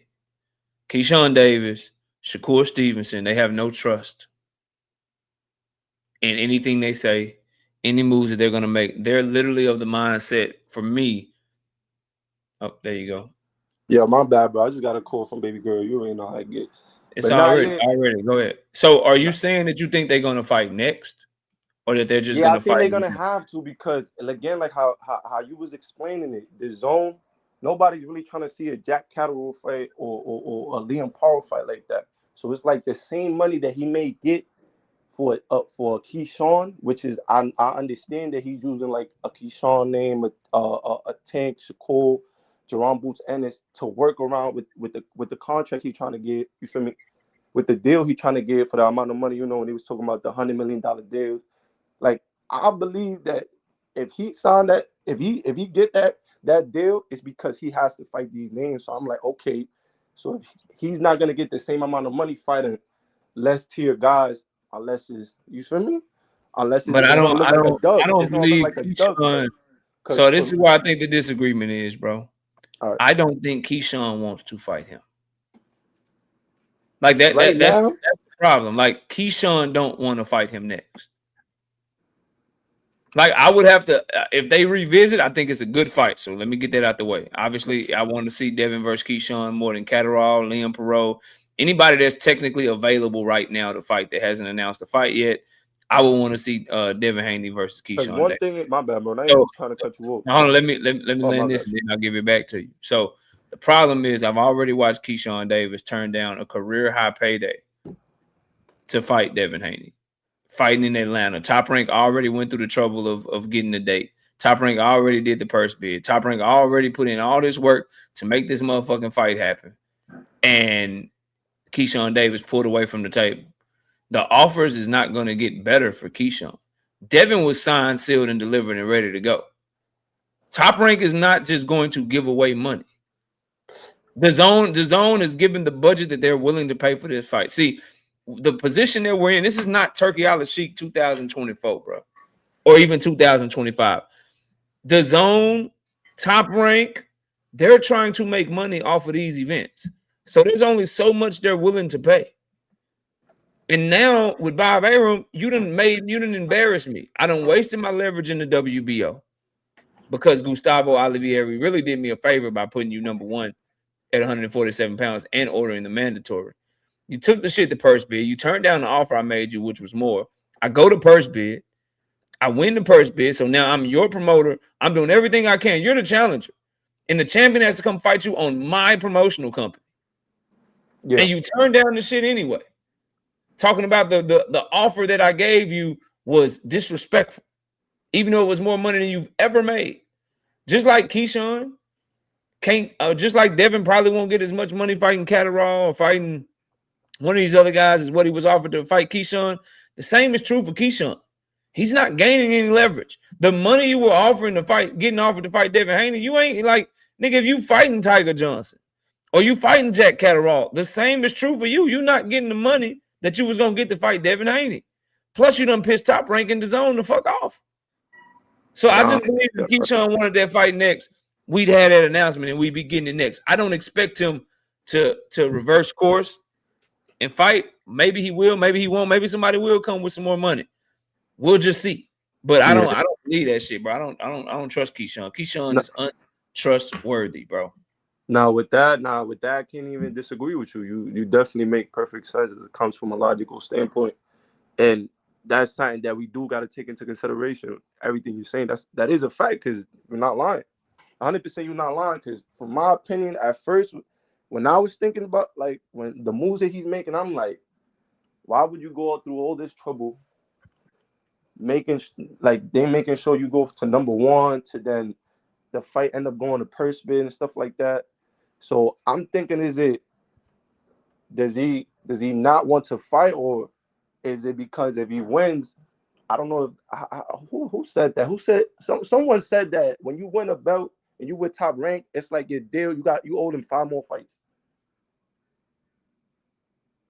So I was thinking, like, can it be maybe that? And they just trying to just gain the leverage of the publicity, and then because I do see Keyshawn fighting Haney, to be honest. I think Keyshawn Davis, maybe not next. Maybe I'll lay off that. Maybe not next. I think Keyshawn Davis wanted Devin Haney to drop that belt and he could fight for a vacant. That's what I think happened. You know what I'm talking about when they say if you win a belt in their contract, they say that you owe them 5 more fights. Yeah, it does extend, but Jay Prince is very favorable to Top Rank. He got Jared Anderson, Shakur Stevenson came out of Top Rank when he first started. Abdullah Mason right now is a Jay Prince fighter. Jay Prince and Bob Arum have an outstanding relationship. Like Keyshawn Davis just signed a management deal with Jay Prince. Yeah, like Jay Prince right? already has Shakur Stevenson over there to Zuffa. Shakur and Keyshawn don't want to fight each other. So if you're gonna move Keyshawn anywhere, where are you gonna move him to? To Zuffa? Okay, at 147 pounds. So who you gonna fight? Richardson Hitchens? Like, and then what? People gonna be calling for him to fight who? Shakur Stevenson. And so they're gonna be over on the same place with no roster, and people gonna want to see them fight each other because ain't nobody else for them to fight. So I don't see Jay Prince doing that.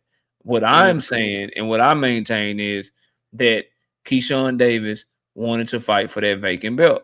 He wanted Devin Haney to make the misstep of vacating the belt, going in the opposite direction, and then he gets to fight some Brian Norman Jr., who's number 2 in the WBO, for a vacant.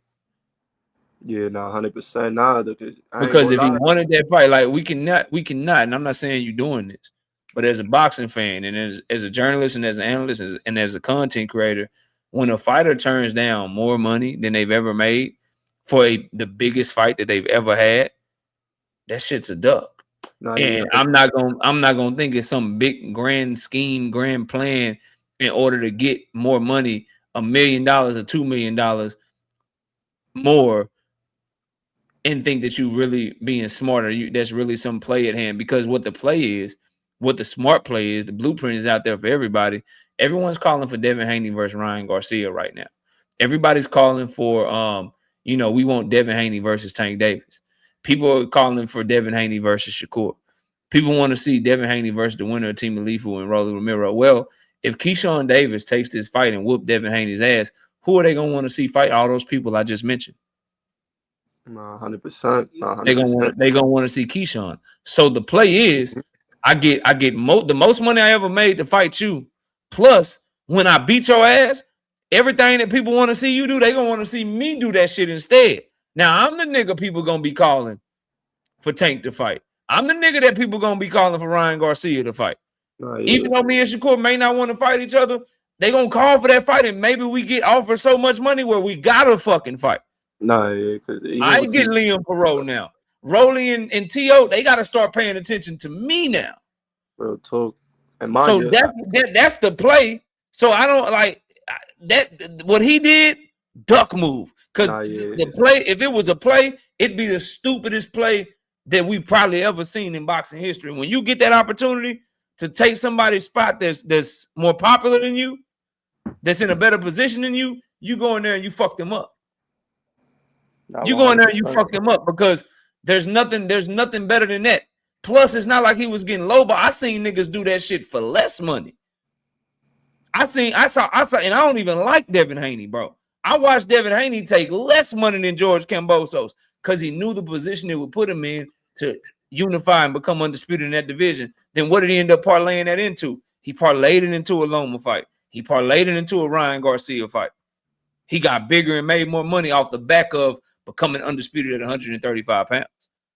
No, that's a fact. That's a Keyshawn fact. Davis didn't even want to do it for more fucking money, bro, than what he deserved. He didn't even want to do it for more money. Nah, bro, I don't think they fighting next. If they shock me, I'll be happy because it's good for the sport. But I don't believe it because I think Keyshawn Davis ducked out, and I don't think he's coming back to the table.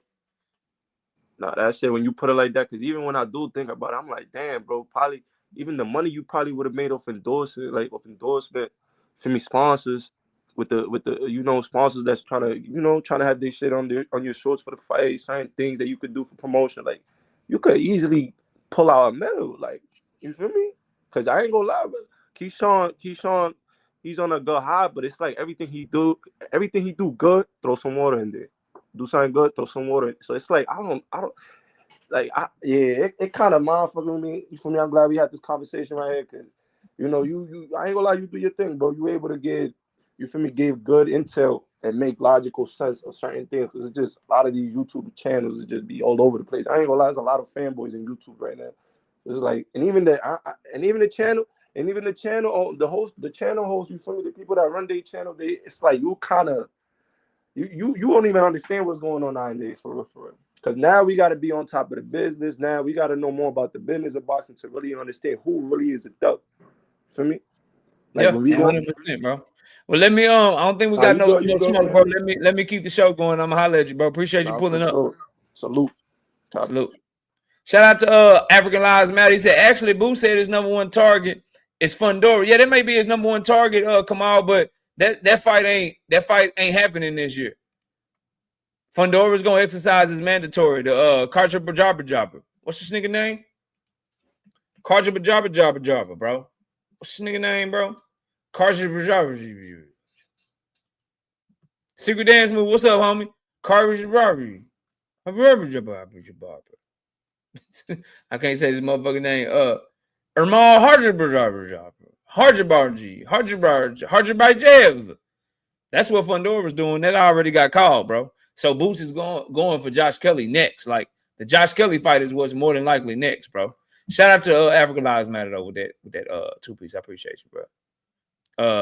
Shout out to Boxing Minority. Salute, bro. He said you almost made me hit the link with that Canelo comment, bro. What Canelo comment did I make, bro? I'm on that brand. I'm on my brandy shit though. Shout out to all my 90s babies in the building. Almost doesn't count. Like, nigga, what you mean almost, nigga? What you mean almost? Almost doesn't count. Like, what you talking about, bro? John Wick, what's up, bro? My brother Nardy's in the building, though. Y'all go subscribe to Nardy. Straight out of California. Sorry ass 49ers fan, you know what I mean? He know his boxing and he a real one. He the homie for sure. But he just cheered for the wrong fucking football team, man. Milo, what's happening with you, bro? Milo, what's happening with you? Creole says, buckle up. What you mean, buckle up? What happened? Don't be He would have got it if it wasn't for the power.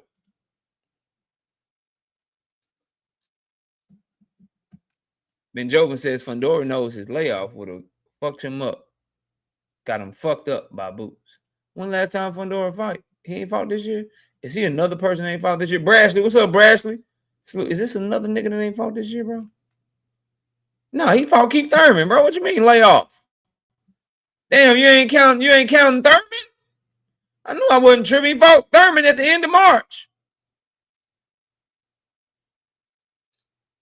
Damn, you say, damn, you doing Florida boy Thurman like that? My Florida boy is gonna be mad at you.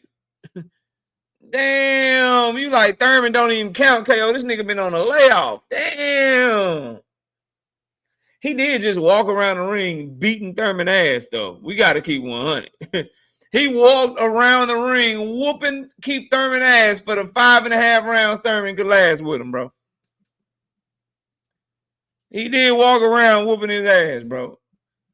My dog Ben Joven said that shit don't even count, bro. Thurman ain't been the same since his hair started leaving, bro.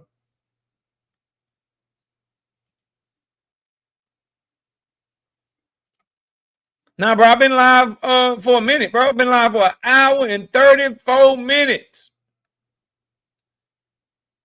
Anyway, back to what I was saying. Back to what I was saying before my homie came up here, you know what I mean? Before Speak the Truth came up here, and I fuck with somebody like that. It's like, yo, I got a little different perspective. It's not real smoke, you know. But he's like, yo, I got a little bit of different perspective. But then he was open to listening to what I had to say, bro. I fuck with that. I fuck with that heavy, bro. I really do.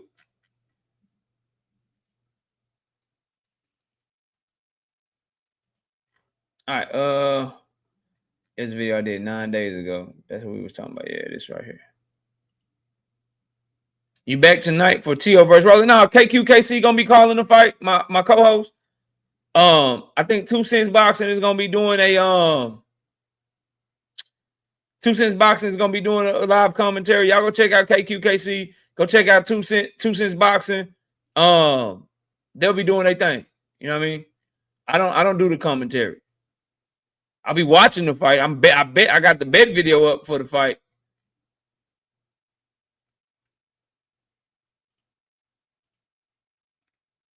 Okay, yeah, this is where we was at, bro.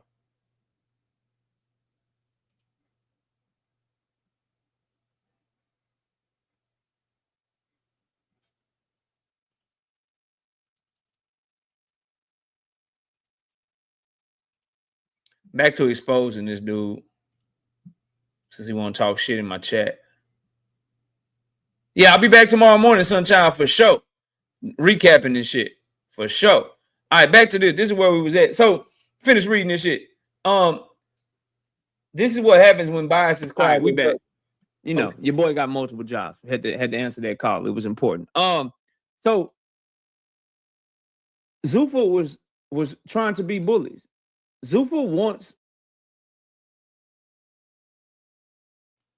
my own shit started playing back. That's crazy.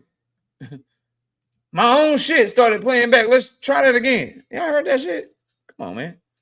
KO, cuz you cooking. We just working.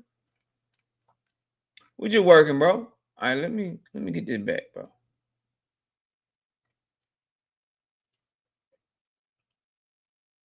All right, there we go. My own shit started playing. That was weird as fuck. All right, here we go.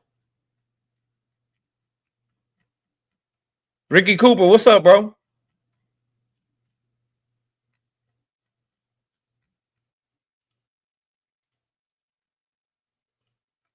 Get back to where. All right, that's where it was at, bro. All right, so he says this is what happens when biases cloud your judgment. Giant Eye quote has said in an interview before the fight or after it, I don't give a F. Let's just make it happen. He's been chasing David and others for a long time and always excuses. Joe Battaglia was being ducked by the cruiserweight division, but he ain't been chasing no motherfucking David Benavidez. Again, David Benavidez announced his move to the cruiserweight division the night that he fought Anthony Yarde. And furthermore, Joe Battaglia was trying to fight somebody else leading up to David Benavidez's fight with motherfucking Zerto Ramirez. Don't worry, I'll show you. Ja was happy to wait till he finished whatever he had planned, but before that, he called him out. Your channel would be taken more serious if you had actual facts. My channel was taken more serious than anybody would ever fucking take. You or whoever you think your favorite content creator is, bro. But let's put that to the test.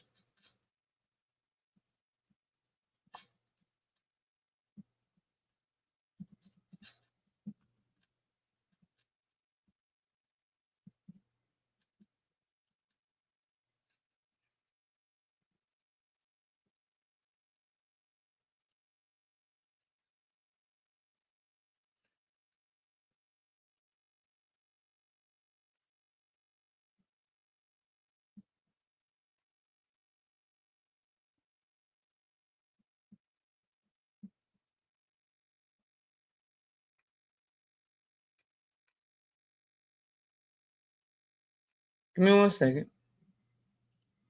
We just got some facts here. We just got some facts here. So you said he tried to wait for David. That's cool. That's cool. That's what's up, bro. David Benavidez. Cause I like to just kind of show the record and shit and show y'all why y'all will never be able to fuck with somebody like me. And then we'll just keep it moving. Let's first share this. All right. Let's first share this right here. You know, get y'all right. I can't stand lie. Like, why niggas gotta lie in their arguments, bro? All right. So Gilberto Ramirez, aka Zero Ramirez, David Benavidez fought him May 2nd, 2026. We can all see the date right here. All right. Now, Jairo Pataya, this guy that was waiting for David Benavidez, this guy that wanted David Benavidez, right?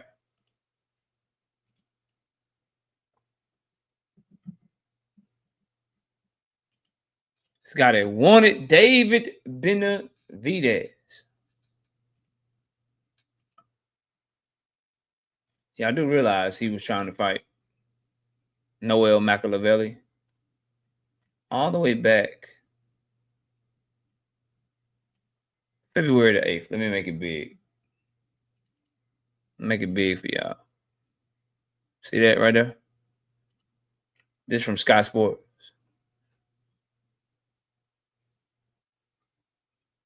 He been trying to fight Noel Machiavelli all year, not David Benavidez.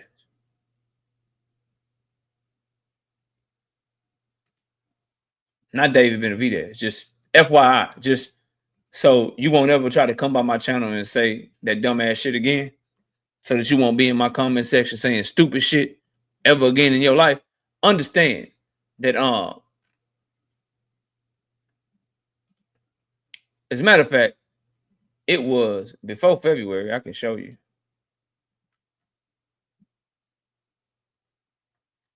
I can show you. I can show you better than I can tell you, right? He wasn't waiting on David Benavidez. He been trying to fight Noel since January. You see this right here? This date says January 24th, 2026. That's what he was trying to do, bro.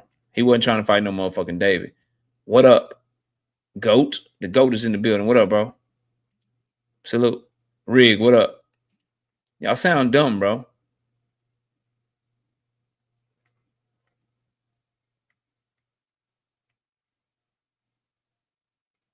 KO, did you pick a winner for tonight's fight? Sorry, I tuned in. Like, yeah, we picked that. That's up on the channel. That video is up on the channel for the members. We most definitely picked that, bro. Appreciate that, Ricky Cooper. Yes, sir. KO, I think Tank is done at 135, and I think he's going to campaign at 140. Thoughts? If he's fighting, because I mean it makes sense, right? If he's fighting at 135, then you would have went ahead and you wouldn't be sending Devin Haney offers. You wouldn't be sending Devin Haney offers. You'd be sending offers to, you would have made the Floyd Schofield fight and defended your WBA title. Because it makes no sense for you to let them put you in recess only to fight at 135 anyway. Right? And if you just look at the lay of the land at 135, like Williams Zepeda, that's a good fight. Pretty big fight. But if you're looking at like the bigger fights, they're 140 and 147 right now. And then plus the time out the ring. He's been out the ring over a year. It's been, 17 months now? Your body grows, bro. Even if you're working out, even if you're staying in shape, your body grows. And if you see the pictures of him recently, bro, he put on muscle for sure. So, I mean, that makes all the sense in the world for him to move to 140. The fights are at 140, right? Pitbull Cruz rematch is bigger than the Zepeda rematch or Zepeda fight if you're going to fight a Mexican. Pitbull is a bigger name. Mexican fans like him more than they like Williams Zepeda. He fights at 140. If you're looking for a regional fight, because they do like to take Tank to DC, they like to take him to the East Coast. Tank Gary Antoine Russell, 140.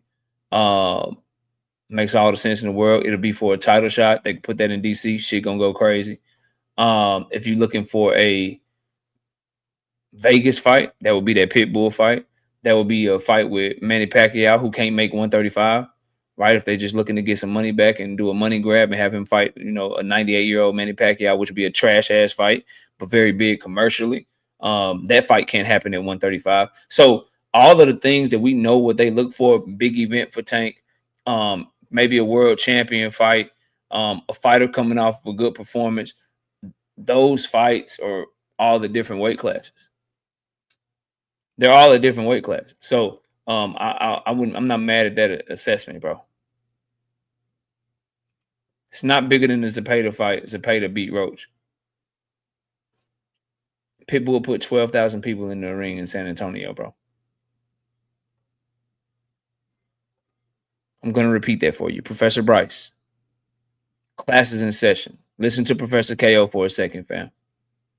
Zepeda beating Roach does not make his fight with Tank bigger than a fight with Pitbull and Tank, because Pitbull is a bigger star to Mexico than William Zepeda is.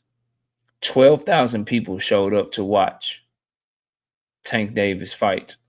I'm sorry, Pitbull fight Drawmont Roach. Not nearly that amount of people showed up to watch William Zepeda fight the same opponent. Case closed. Case closed. You find out anything about Tank's case yet? I've been checking every day.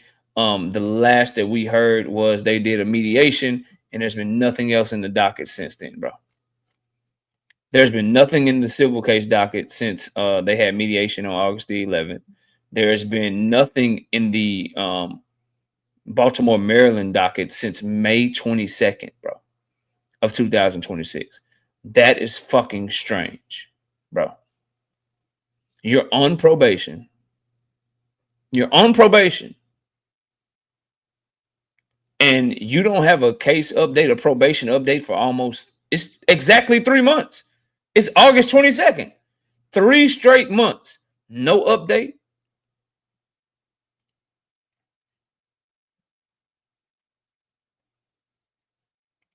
Yes, I did. Yes, I did. I did a whole segment on live stream from it, bro.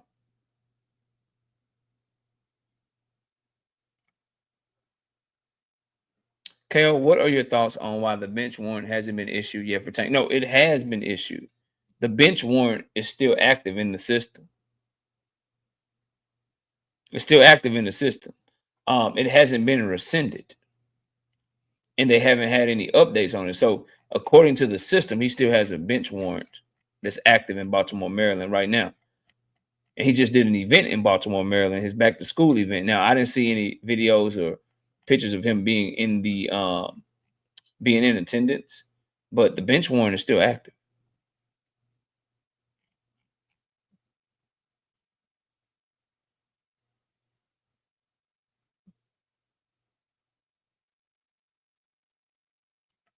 It's still active. I can show you something. I can show you real quick since you're asking, bro.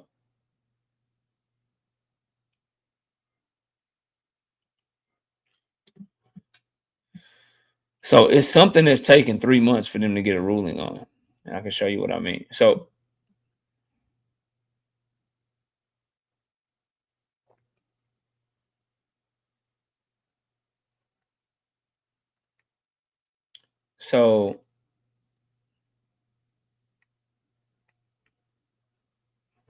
in April of 2026, the arrest warrant got issued.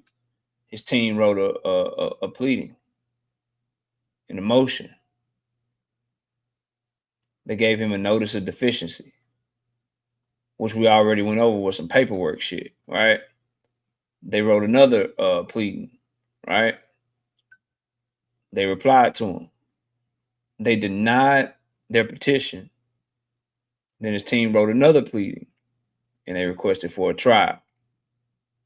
Got a probation report on May the 20th. So your probation report is still supposed to come out monthly, right? They ordered on a probation report. They denied his team's petition again on May 22nd. Then his team wrote another 2 petitions to the judge on May 22nd. And there hasn't been anything uploaded into the system since then. I don't know what the fuck is going on. I know it's odd. I know it's strange. I know I haven't seen shit like this happen. So wouldn't they have picked him up by now? Like, doesn't the judge want? No, so you don't. The bench warrant just stays active. They only will pick you up if they see you, especially for a misdemeanor or for something small like this. Like, they're not extraditing you from Florida to Maryland, bro. That shit ain't happening for something like this, right? It's one of those things where if they see you, they pick you up, right? They see you, they pick you up,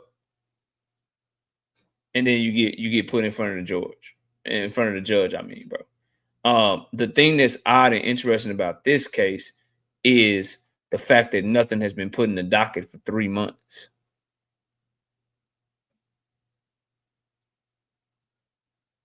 Three fucking months.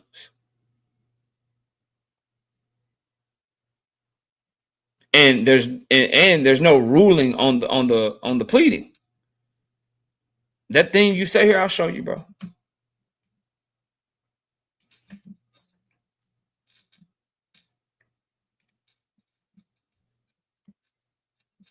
I'll show you, fam. I got you.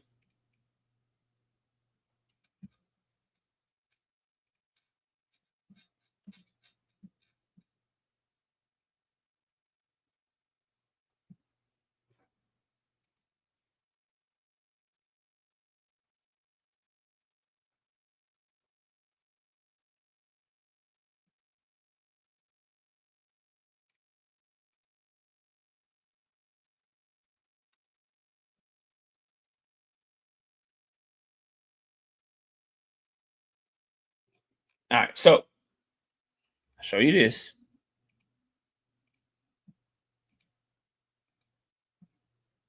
All right, so order, motion, petition, request denied. That is where the judge went in and made her ruling. And you can all look this shit up for yourself, right? That's where they went in and put in their ruling. Hey, this is what we're doing. We reviewed everything. This is our ruling. So that's where the judge gave their ruling, right? Then you go back to this part.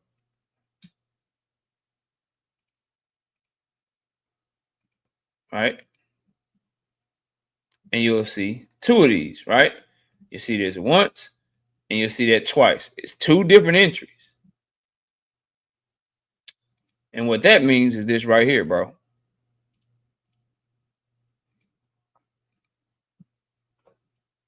So it's a docket entry in Maryland system. It's a procedural record. It means the court clerk or filing party has transmitted a legal document. So there's two separate legal documents back to back, such as a writ, summons, or motion digitally through the electronic filing system to registered participants. It tracks record keeping and official delivery rather than signaling a new charge. Now, let's look up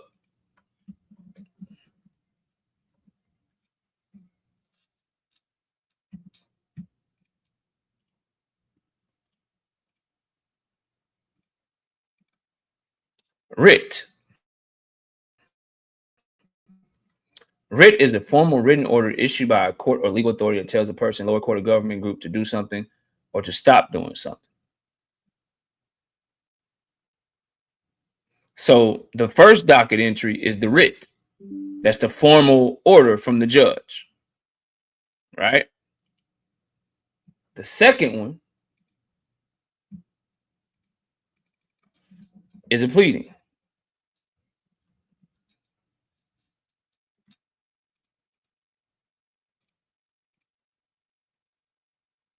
Pleading means you asking for something in a strong emotional way or making a formal legal statement in a court case. That's his side making a pleading. That's what the second one is for. We know that it's not a summons, right? This is how you use process of elimination. This is how you let your brain do the work for you and you just think, right?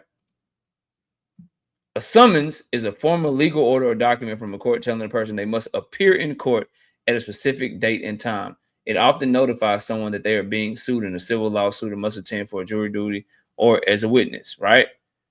We know it's not a summons. So that's how we know that that's those two. One is a writ and one is a pleading. The first one is a writ because you have to, when you give the order and you say, I'm denying your request, you have to tell them why. The first one is a writ. The second one has to be a pleading because it's back to back. And that's his legal team asking for some shit back. Like, hold on, Judge, you fucking tripping. So they write another fucking pleading. that she hasn't ruled on yet.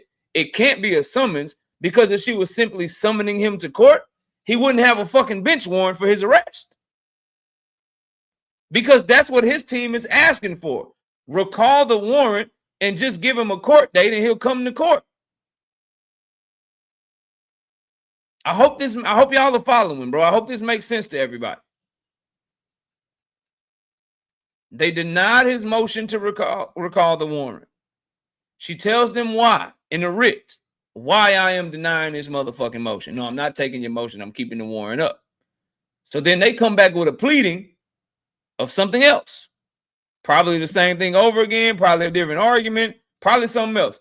But we know it cannot be a summons because if she's summoning him to court and she simply just gives him a summons, then she's not going to have a warrant for him too. It don't make no sense. So that's how you get to the bottom of it. Plus, I may or may not have been told things behind the scenes that I cannot comment on.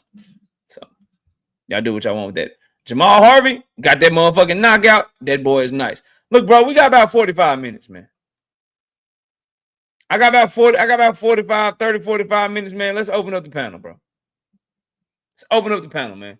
Panel is now open. Y'all can use the link that's already in there, but I'm about to drop another one, fam. I'm about to drop another one, fam.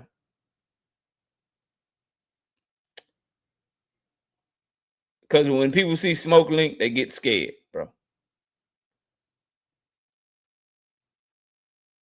When people see that it's on Smoke, they get scared. So let's just drop another little open panel link for the people, bro. Smash the like button, too. Get the likes to 150, bro. Get the likes to 150, man. All right, there we go. Let's replace.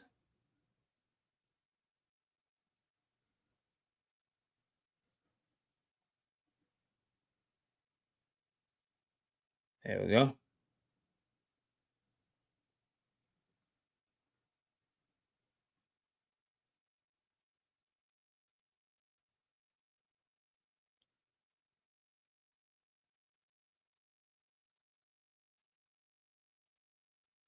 And we'll paste that one too. All right, we good.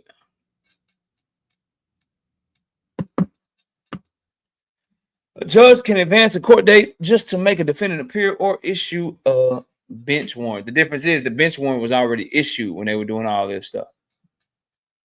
That's the difference. So he already has a bench warrant. So she's not issuing a summons to get him to come to court because she already has a bench warrant out for him. You're not issuing the summons if you already got the bench warrant. Shout out to David Lynch, 2-piece, no biscuit in the super chat. Get those likes up. Yeah, that's right. Listen to him.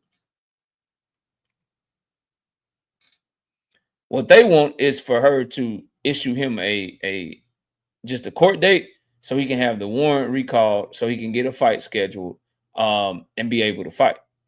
Because if he's able to fight and he has a fight lined up, that helps their argument. Like, hey, just give him a fine or just reprimand him because he already got a fight. You got to let him make money. But if she can keep the bench warrant active and get him to appear in front of her with a bench warrant, then she has more options to put him in jail, maybe extend probation, do a bunch of other shit that it looks like she wants to do. So it's one of those things. But the fact that they haven't ruled on this shit yet, 3 months later, and that's the thing about a judge too, she can just continue to pretty much take as long as she wants to rule on some shit. So it's pretty crazy, bro. Rozilla, what's up, man? Salute, KO, man. I'm gonna need you to start doing these Saturday lives more often, bro. I just cut my yard, did the garden. Yeah, man. Hey, I'm going out of town next week. I'm trying to get this shit in. We'll be back to the regular schedule because Saturdays is typically hard, but nah, I'm just messing with you, bro. Yeah, bro. But, what you got for the show though, man? Yeah, man, I ain't really had no smoke, bro. I was just like, man, I don't feel like Canelo ducked David, bro. I don't feel like he ducked David. I feel like he made a strategic move, bro, because we spent a lot of years kind of going at Devin for cutting down so much weight, bro, and we never really held David to that same spectrum, bro. When we know he a bigger dude, and he was shrinking down to 168. Now we see how much bigger he is now, especially like walking around and hey, what's up, big man? Especially with like the videos of him, people catching him like in public and stuff in between fights. So I feel like, man, we got to give Canelo some grace, bro. We can't do the legend like that, bro. We can't do it. Here's the difference. David Benavidez don't be lying and trying to paint people as ducks and try to lie and sully their name like Devin. That's one reason that he gets flack. The second thing is David Benavidez or his fans, I've never heard them try to act like David Benavidez was smaller than what he was. So Devin Haney and Bill Haney and his fans, they get a lot of flack for Devin Haney's size because they try to act like he's not the size that he is. Right? And as far as Canelo Alvarez, he got offered like $40-50 million to fight David Benavidez, bro. He tried to walk away from his PBC deal because PBC wanted the fucking David Benavidez fight, bro. Turki Al-Sheikh even tried to make the David Benavidez fight, and he said he couldn't get Canelo to take it, bro. He ducked him, fam. He ducked that boy. Straight up. He ducked him. He said he didn't bring nothing but he said a bunch of shit like he don't bring nothing but 25 extra pounds to the table. He asked for like $200 million to fight this motherfucker. Like he was on some bullshit. That's the truth, though, bro. No, but you fought motherfucking Avni Yildirim. No, that's the truth, though. Okay? You fought Beefy Smith, Vegan Smith. You fought Avni Yildirim. You fought Callum Smith. Come on, but man. David got to bring shit to say. You about to fight Christian Mbile, my nigga. Mbile. Yeah, I can't get with that, Rod. I can't get with that. He was his freaking mandatory. He was his mandatory. We're gonna act like he didn't duck his mandatory. Mauricio was pressured even to call for the mandatory. He delayed calling for it many times because he wanted to get on Canelo's bad side. But David was his mandatory, man. Come on, you can't make excuses for Canelo ducking the dude, man. That's just ridiculous. That's true. That's true. But I'm thinking from a point of, bro. Come on, dog. We know at this stage in career, not even the last 4 years, bro. I say. There's no chance Canelo would stand against that man, bro. We know this. Like if you don't want to fight the best, then don't wear the crown and say I'm the champion of the division and I'm undisputed. And you're fighting other mandatories when they're European bums or they're soft punching guys. Your Turkish sparring partner, and you're fighting guys like who's that? Rocky Fieldhand. I mean, that was a servant, indentured servant, from Britain. You're fighting, and you're not fighting Benavidez. What does Rocky Fieldhand bring to the table? What does a Turkish sparring partner build to the table? Come on, don't make excuses for this motherfucker. Damn. Thomas, what's up, man? When you see that, go ahead, Rob. What you about to say, bro? Go ahead, Rod, because you and Kamal going back and forth. Go ahead, Rob. Man, when I seen what he did to my. Like I thought the last fight was gonna be at least a little more competitive, bro. Talking about with Zerto? With Zerto, bro. Yeah. He fucked Zerto up, bro. He would have killed Canelo, bro. Like you gotta think about like who was that, bro? It was my old I remember my uncle was telling me that back in the day, who was the OG? They pressured him to fight they pressured old boy to get in the ring, and he ended up having brain damage. He couldn't even like respond or talk the same, bro. I'm about 15 years younger than y'all, bro. So I'm trying to I don't know, but I think the overall point is this, bro. That's cool. Then you don't. It's like, bro, you don't get to talk how you talk. Then if you gonna duck it like that, if you gonna duck the fade like that, you don't get to talk how you talk. Like he talked bad about Benavidez, bro. He talked about Benavidez like he wasn't shit. But then you duck him like that while we watch you fight lesser fighters and shit, bro. Then you hold you say I'm the king of the division. You say I'm undisputed, and then you're ducking not just David Benavidez, you're ducking David Morrell Jr. as well. The two biggest fights. Come on, hold on. So and I agree with what you said. Come on. I would say this, Rod. Bivol ducked him too, but at least Bivol had the decency to just drop his belt and just move on. Go do some other shit. He didn't say all the shit about David that Canelo said, bro. That's the other thing, too. Like, there's plenty of niggas that's ducking David Benavidez, but they have the decency to not try to talk shit about him while ducking, bro. I think that's the difference, man. I really believe that's the difference. But I feel that, bro. What's up, Thomas?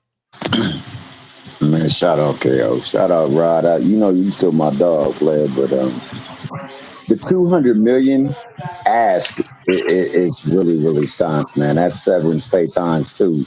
I don't know how you can command $200 million and you say somebody ain't even popping like that. So why then is he $200 million and you've never been given $200 million? And then the fact that he left PBC because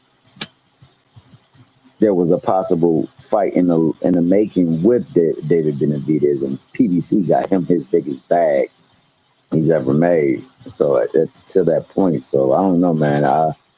I'm not real big. I was at the point in time I was favoring Canelo over him before the deterioration started kicking in, but I don't think now, given Benavidez savvy, that he really want to get in the ring with that work rate, man, because that's a hell of a work rate. And I will stand on this. I love me some Benavidez, but that boy know how to use his elbows like nobody's business, and he will fudge you up, and it will look like it's a punch. That boy on that, he on that ludicrous, bro. Yeah, exactly, Luda. That ludicrous, bro. Damn, David. Shit, already. Come on, talk to me, bro. What's up, man? Yeah, man, we gotta hold people to certain standards, bro. I mean, like Andre Ward said, heavy is the head that wears the crown.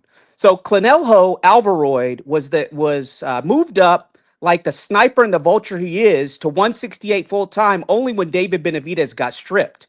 Okay. And so he ducked and maneuvered when that big threat was out there. And then he was avoiding the WBA and the WBC colluded to keep David Morrell Jr., who was another threat at the time, would have been the second best fight in that division, away from Canelo. And they actually made Bumlonga, who was David Morrell Jr.'s mandatory. They kept him away from David Morrell and then made Berlanga to be Canelo's mandatory so that Morrell could fight Benavidez. So, dude, if you're saying I'm the champion of the division, I am the king of the division, I am the undisputed champion, but you're telling the two strongest guys to fight each other or ducking them, and you're fighting a bunch of Euro bums and stiffs and British barristers and freaking what is it called British bums, then dude, don't talk to me, man. Now it's one thing if you're Canelo, you drop the belts and you say, okay, you guys fight each other, that's fine. Okay, then I wouldn't have any smoke for Canelo. But the fact is, he acted like a scavenger, he acted like a vulture.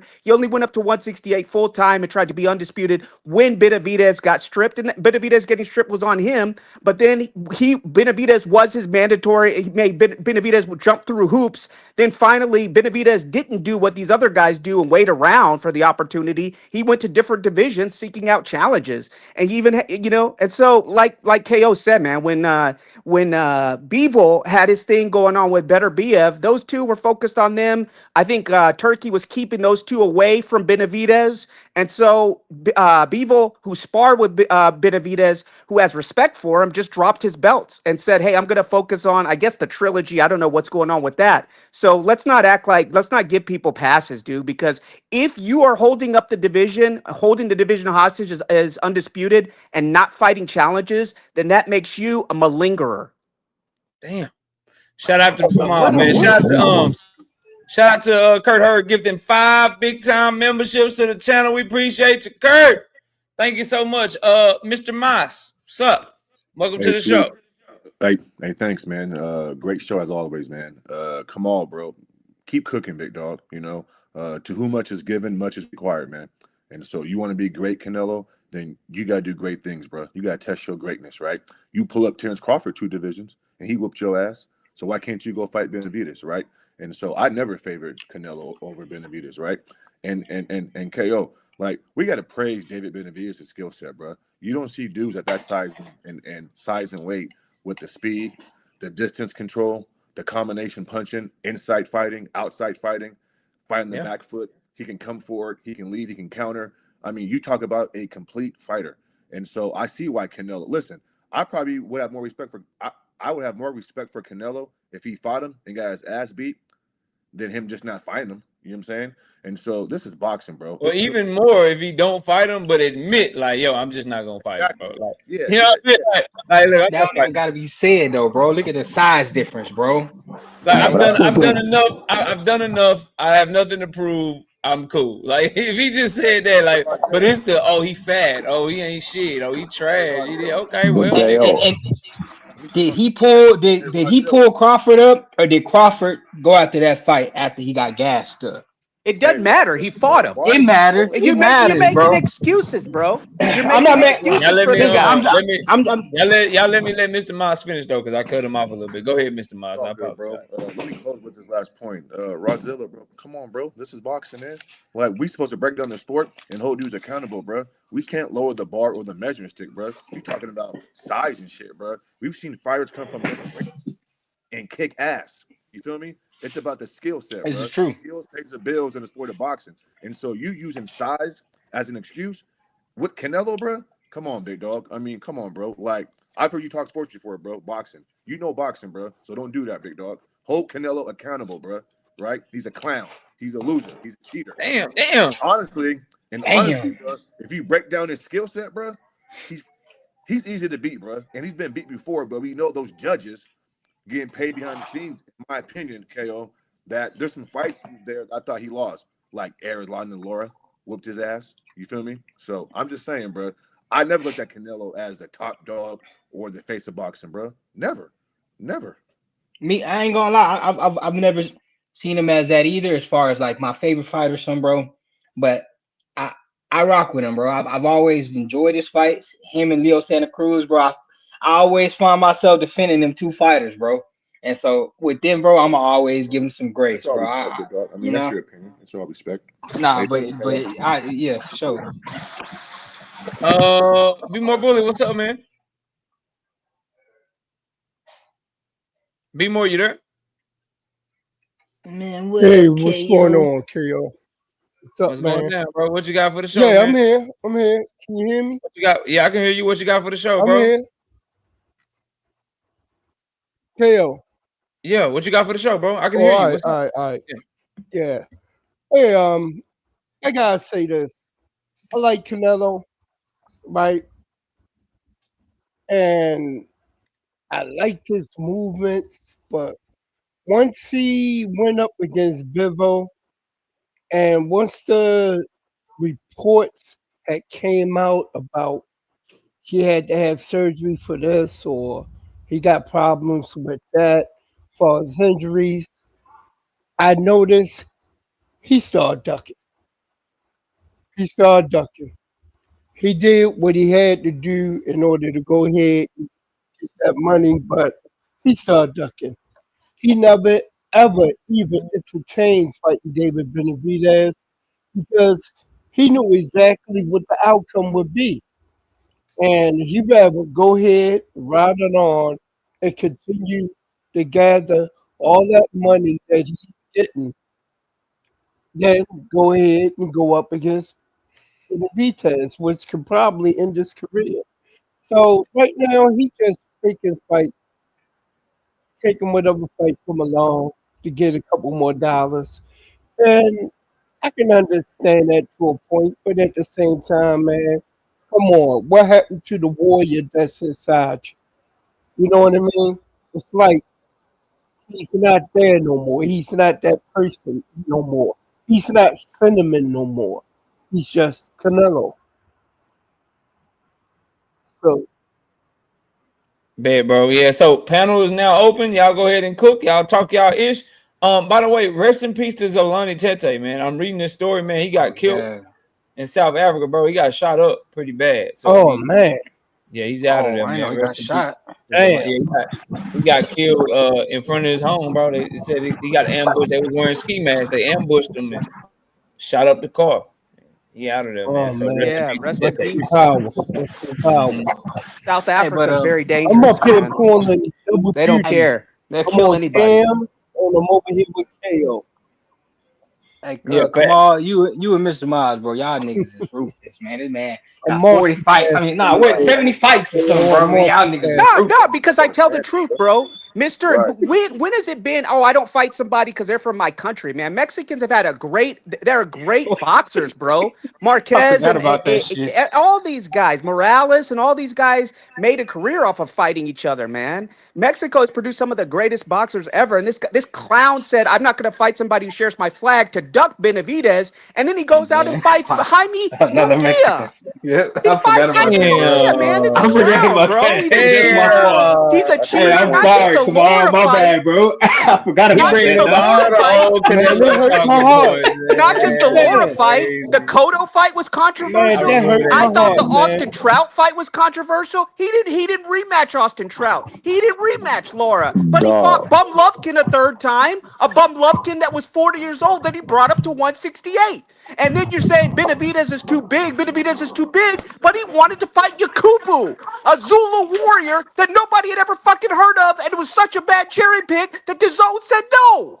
So don't make excuses for this motherfucker. He's been cherry picking his Lunga whole career. Macabre. Ducking Yo, folks. yo, Ducking Rod. Boo Boo Andre. Lunga Yo, Duck Macabre. Rod. Boo Boo Andre. Yo, Rod. Duck Boo Hey, Boo for I'm gonna tell undisputed at you right now, 160. man. I forgot about the boo boo shit too, bro. Hey, he bringing Hey, up he Kamal. tried to fight. He everything, tried to fight low key. Y'all making me remember some shit. He tried to fight Badu Jack too. Hey, Hey, hold hey, No, he on. he didn't. sure He He did. approached tried. me. He He He tried talking to sure to drain me. did. Hey, Badu I'm tapping Jack. out, bro. He tried to I'm tapping drain out. Badu Jack. He wanted Tried to Badu bring him Jack down to No. to fight light for the He wants heavyweight. this cruiserweight nigga title at Canelo with a 190, bro. passion, dog. He has all this stuff lined up. He do not talk Canelo with Kamal, dog. No, That's not gonna go I well. just tell it like it Right. is. The He never guy called is out Andre popular Ward. because he's a white He never called out Mexican. Andre That's why Ward. he gets a lot of benefits. Pelele Marquez will rojo. tell you the same thing. Juan Manuel Marquez was one of my favorite fighters ever. Dude is a dog. He fought everybody. You I'm want to gonna tell talk you about a this. great Mexican warrior? Juan Manuel Marquez is a great Mexican warrior. I'm He gonna tell you lost this. some, but he fought everybody. And he'll tell you the same thing. He's been saying the same thing about Canelo for years. A Salvador more Sanchez didn't have a full career. If Salvador Sanchez had a full career, he would have been an all-time great for for sure. And sure, he for was a sure, dog. for So sure. Canelo's not this great dog, bro. From the very beginning, when he was at 154, Yeah. the WBC let him duck Vanes Martirosyan for the open title, and they had him fighting He was. Matthew Hatton, and Ryan Rhodes, and these British bums who were 147 unranked welterweights. The I'm, guy's been privileged from the very beginning, bro. yeah, I'm gonna say this. Damn. I'm gonna say Hold on, this. A we more got a new panelist, Thomas. Hold on, we got Steel Mills. Is that you? Okay, it might be somebody else. God Mode Mills. Yeah, that's Steel Mills. What up, bro? What's good, brethren? How you living, man? I'm chilling, man. Welcome to the show. What you got for the show, bro? They up here cooking Canelo, man. Oh yeah, I had to slide through on behalf of the homie. You know what I'm saying? I had to slide through, and I ain't been up here before. I wanted to come politic with y'all, man. I ain't never been on the panel before. Yeah. What's good with you, man? What you got, man? What's going down? I mean, man, I'm late, man. I just heard motherfuckers sauteing the homie and shit, man. I mean, I don't know. I done heard some wild shit. I heard of Bum Lufkin. I heard of Canelo want to make it, be great. He got to fight David Benavidez. You dig? I'm like, what metric are we judging greatness by if David is the metric? He ain't done shit. So David ain't great. Like For those y'all don't know, this nigga is not like David Benavidez. That's why I'm glad. Smoke you up in here. For those y'all don't know, this nigga is not like David. Just FYI, man. But let me say this, man. David is a good fighter. I honestly believe he's a good fighter, man. But when we get to talk, when you discredit one dude's career because he hasn't fought a dude like David Benavidez, you can't say this dude ain't great because he ain't fought a David Benavidez when David Benavidez is yet to prove that he's a great fighter. Good fighter. Let him prove that he's great, though. You know what I'm saying? He ain't shown me that he's great. He put up on a spectacular performance against Zurdo Ramirez, and I picked Zurdo Ramirez to win. You get all the kudos from me for that, man. But to say that he ain't great because he ain't fought a David Benavidez or a Demetrius Andrade, I'm like, damn, homie. And in the same breath, Bum Lufkin. God damn, y'all. You know what I'm saying? We really doing this right now? Yeah. All right, so let me ask you this before because they're gonna try to go off. I already know niggas ready to come off. They're trying to come off mute right now. Let me ask you this. Let me ask you this. What would David have to do to be considered great to you? Like, what does that look like for you, for David to be considered great? Beating the lineal champion in the division. he has yet to fight a number one in any division that he's been in, and he's never been number one in any division that he's campaigned in. That's, I mean, just I think that's come on, man. That's cap. That's cap. He was Come 168. He on. was the number one guy. That is a No, lie. hold on, You Fanon. are This guy's Salute, bro. lying. Salute, OG. Smith was the Hey, y'all, number hold up. champion. I'm gonna let y'all keep going real quick. Hey, Fanon, what's up, man? Salute to you, OG. Keep doing your thing over there. Y'all go sub up to Fanon, man. Over there doing his thing. All right, y'all go ahead. Y'all go ahead. Never that, man. Never that. David is a good fighter, man. But I mean, great. What's up, Fanon? He did what let's let him Canelo prove it. wouldn't do. He did what Canelo wouldn't do. He fought Boo Boo Andre and he fought David Morrell Jr., who Canelo was ducking. David, he was ducking Andre through 3 different motherfucking divisions. Andre pulled up to him on the boxing boy saying, "You're a bitch, Canelo. You're a bitch. Fight me." And Canelo was quiet as a church of mouse. And as soon as Andre got stripped, he fought Vegan Smith, who bad left hook called the worst titleist in all of fucking boxing. Don't fucking talk to me about Canelo. That guy's been a cherry picker his whole career. Okay, right on. So now what I want to ask you is this, man, because this is the wild shit that I see. When you are taking a dude that y'all swear is great. We got it. No. Let him respond. Let's keep it. You know what I mean? Let's keep it. No, I thought, let him bang on me. I love it. But just let me get my shit off. You know, I want to address what's my man name. Eyes. I don't come on. When you say y'all are relegating this dude's entire legacy to one fighter, I mean, that right there is pretty telling, bro. The dude was in the same division for 10 years before Canelo jumped up there. That was still the same division that y'all said he ran from 160 to get away from Andre and Charlo to go into a barren division. Now all of a sudden, David Benavidez is just this great fighter. When he was in that division that everybody swore that was a barren division, I'm just saying, man, like, what are we doing here? You dig? I just want some consistency. That's all. I just want some consistency. Look, you brought up Andre. Canelo ducked him in 3 different divisions.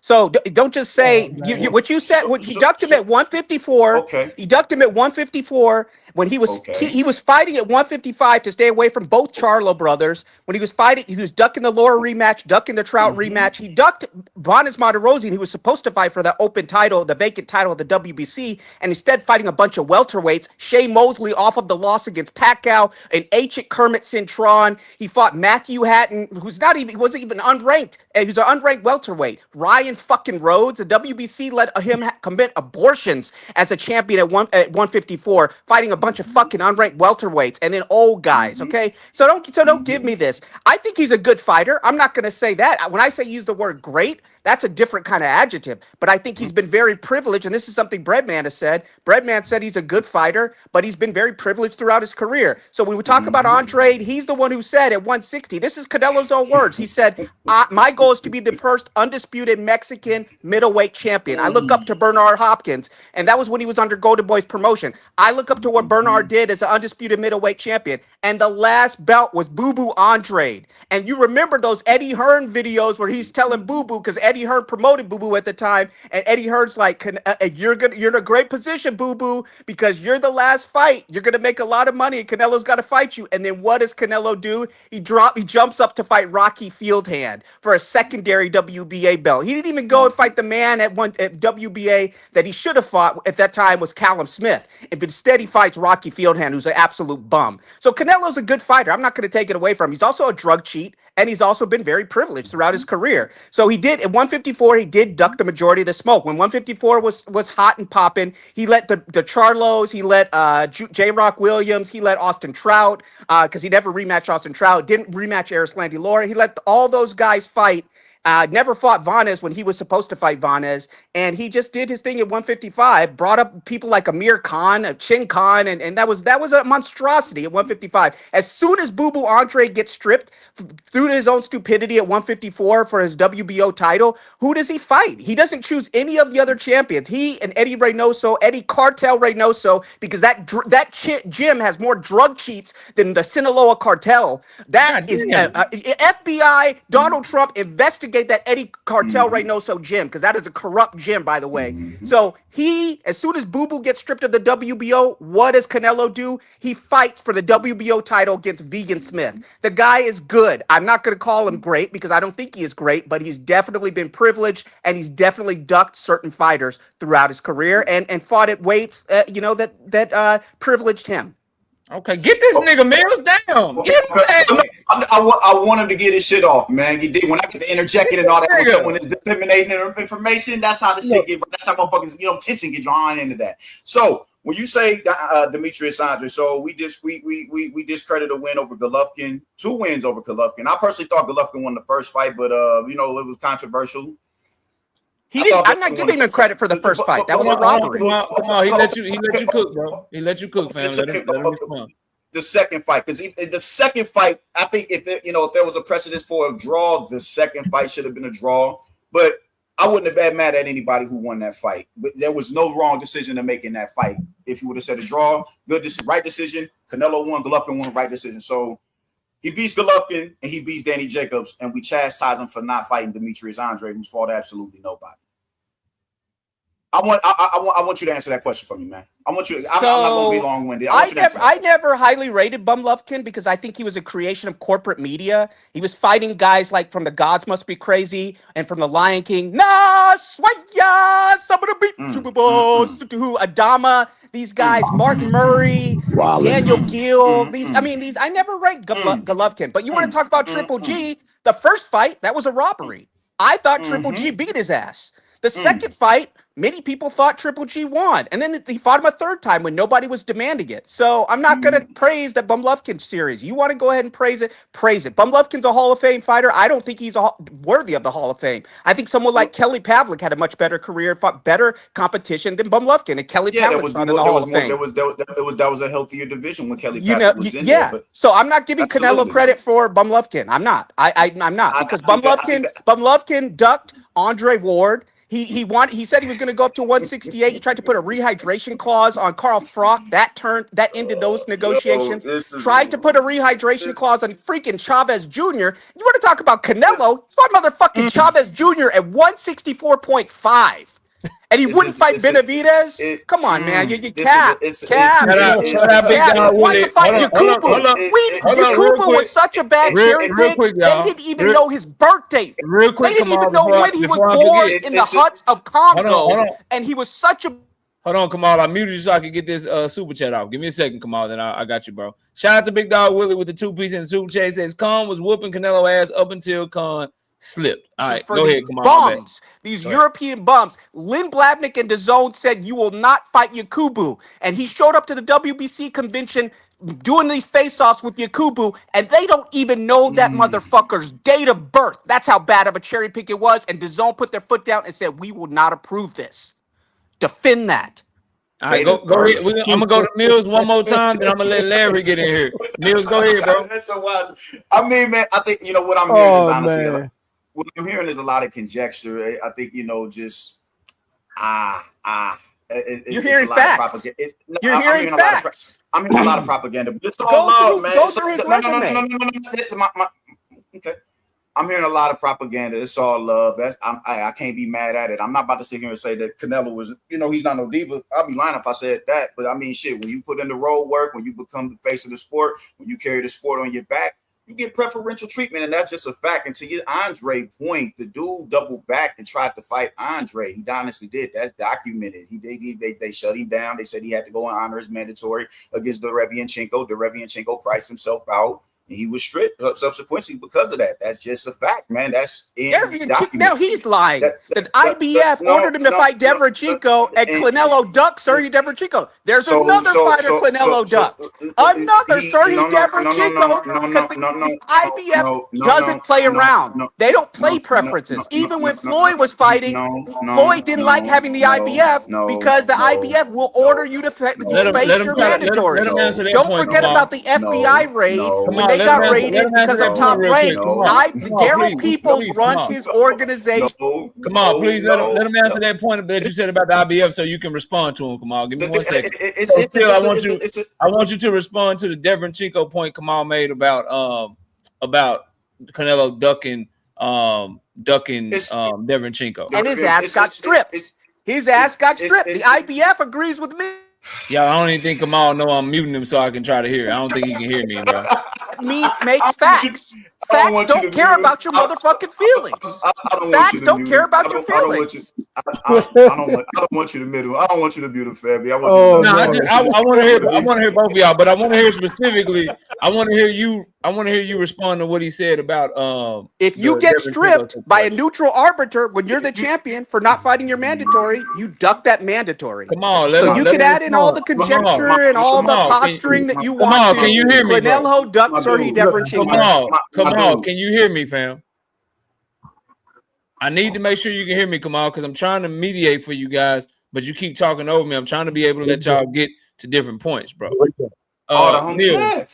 I think he might have got a phone call, or he might be having some audio issues or something because he don't usually.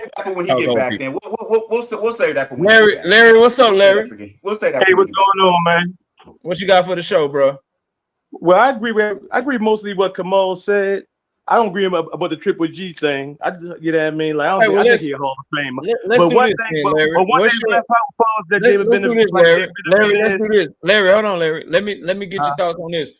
Let's talk about David Benavidez and Jao Batai. All right, I think that's another topic that we can go to. What's your thoughts on that situation? You got some people feel like David is ducking Jai, Jai is ducking David. Noel is cool fighting Jai. Some people want Noel to fight David. Some people want Noel to keep his belt. Some people want Noel to be stripped of his belt. Let's start that conversation because I think that's another conversation that we can have with Mills up here. I think Jai messed up, man, but he went to Zuffa, man. You know what I mean? David ain't ducking Jai and whatnot, man. You know what I mean? I think David would fight anybody. You know what I mean? Like, he one of the only fighters out here fight anybody, man. I think Jai made a mistake. Like you be saying, I don't think he read the contract when he signed with Zuffa, man.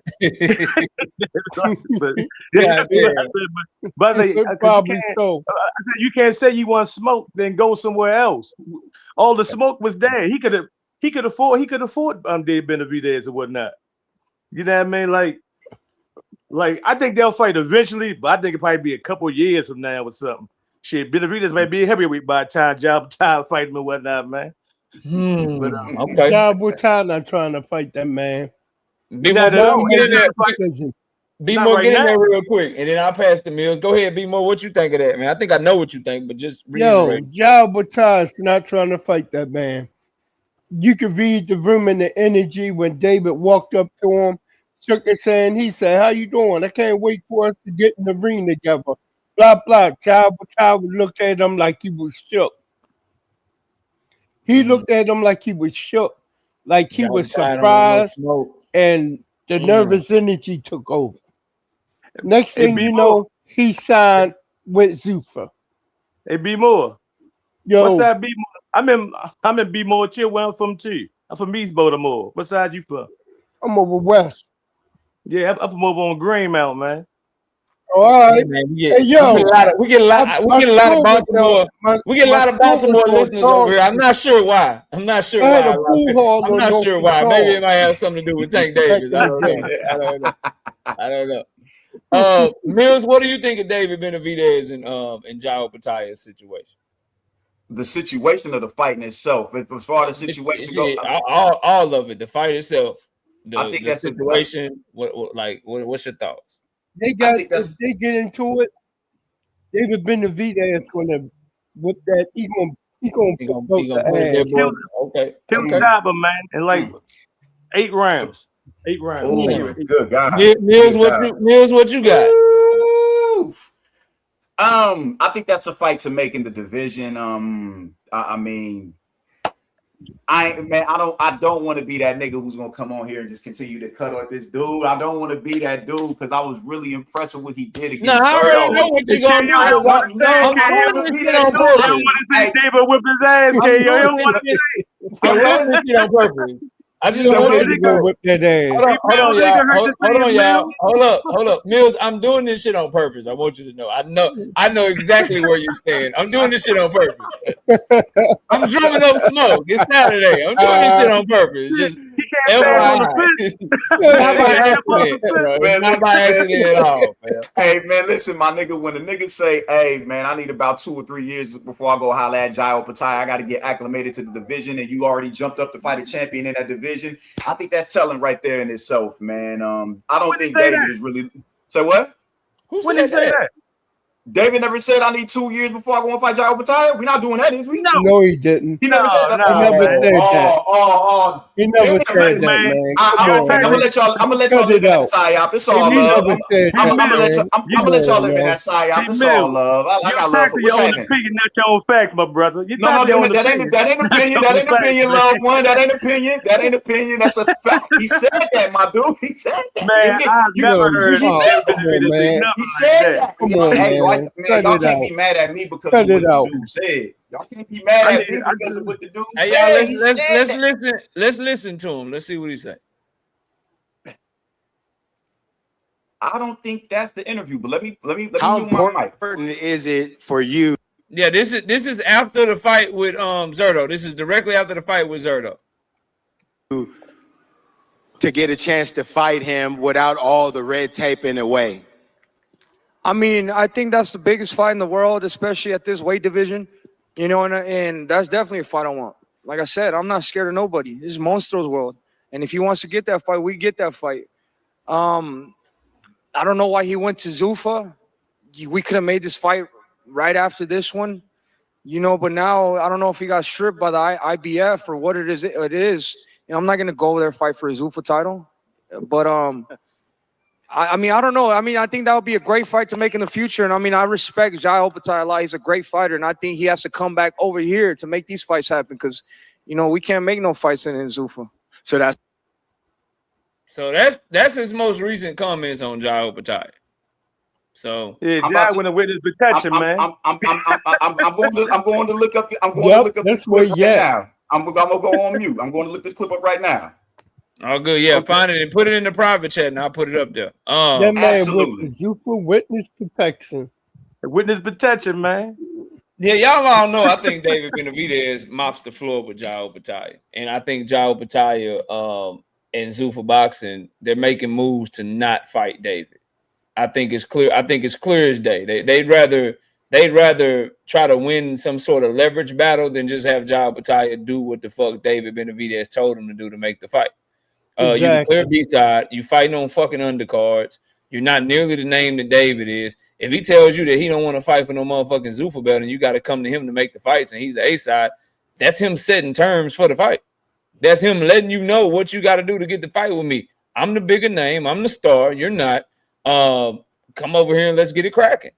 And anybody that thinks David Benavidez is scared of Jai Opetaia, I don't know why you would think that. This is a fighter that is powerful for about 4 or 5 rounds, that has gas tank issues, that has bone structure issues because he keep getting his motherfucking face broke.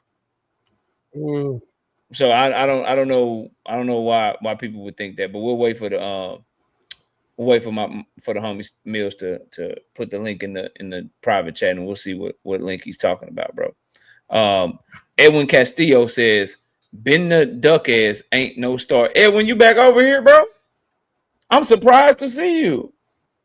You sure talk a lot of shit about KO. What you doing over here? What you doing over here? You talk a lot of shit about me. What you doing over here, bro? Link is in the chat, though. Link is in the motherfucking chat, though, bro. Man, you think I don't remember you or something? You think I don't remember you with my memory bad, or I don't be knowing, like, bro, you talk a lot of shit. You can pull up. You can pull up like Mills. You can pull up like Dave, like Be More Bully. You can pull up like Larry. You can pull up like Kamal. You Rod Zilla. You can pull up.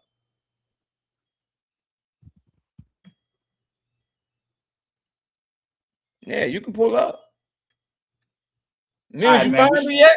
Nah, I ain't found it yet, man. But I don't want the conversation to go stale. Nah, it's all good, man. I think Dave Benavidez gonna have you picking Jai Opetaia and looking crazy again. He gonna fuck Jai Opetaia up. I don't see how you believe that. So why do you think Jai can beat him, bro? Like what? Bigger puncher,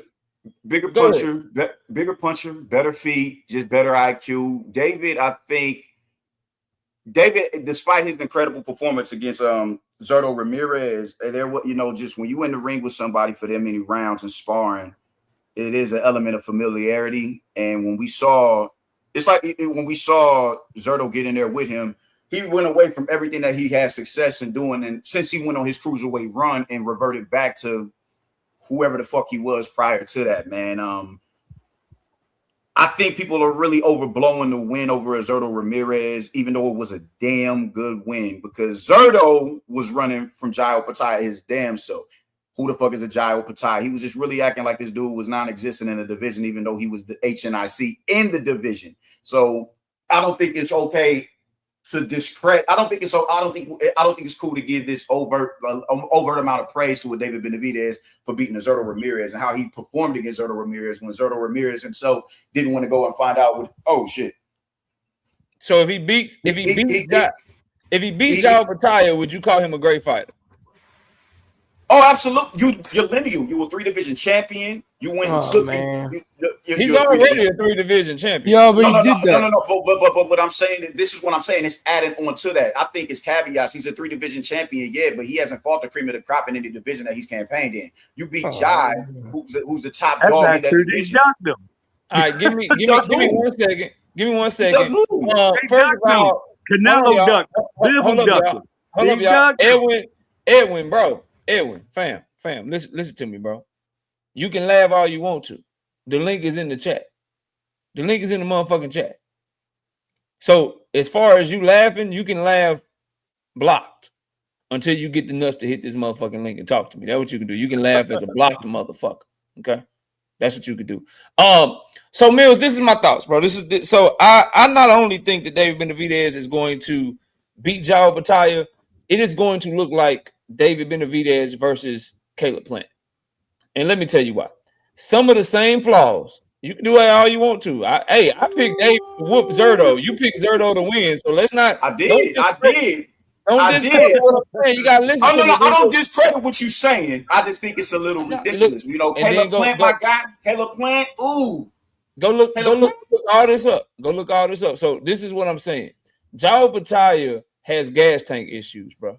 Mm-hmm. Okay, of all his stoppages, he only has like 2, maybe 3 stoppages after round 6. So his powers is in the first half of the fight.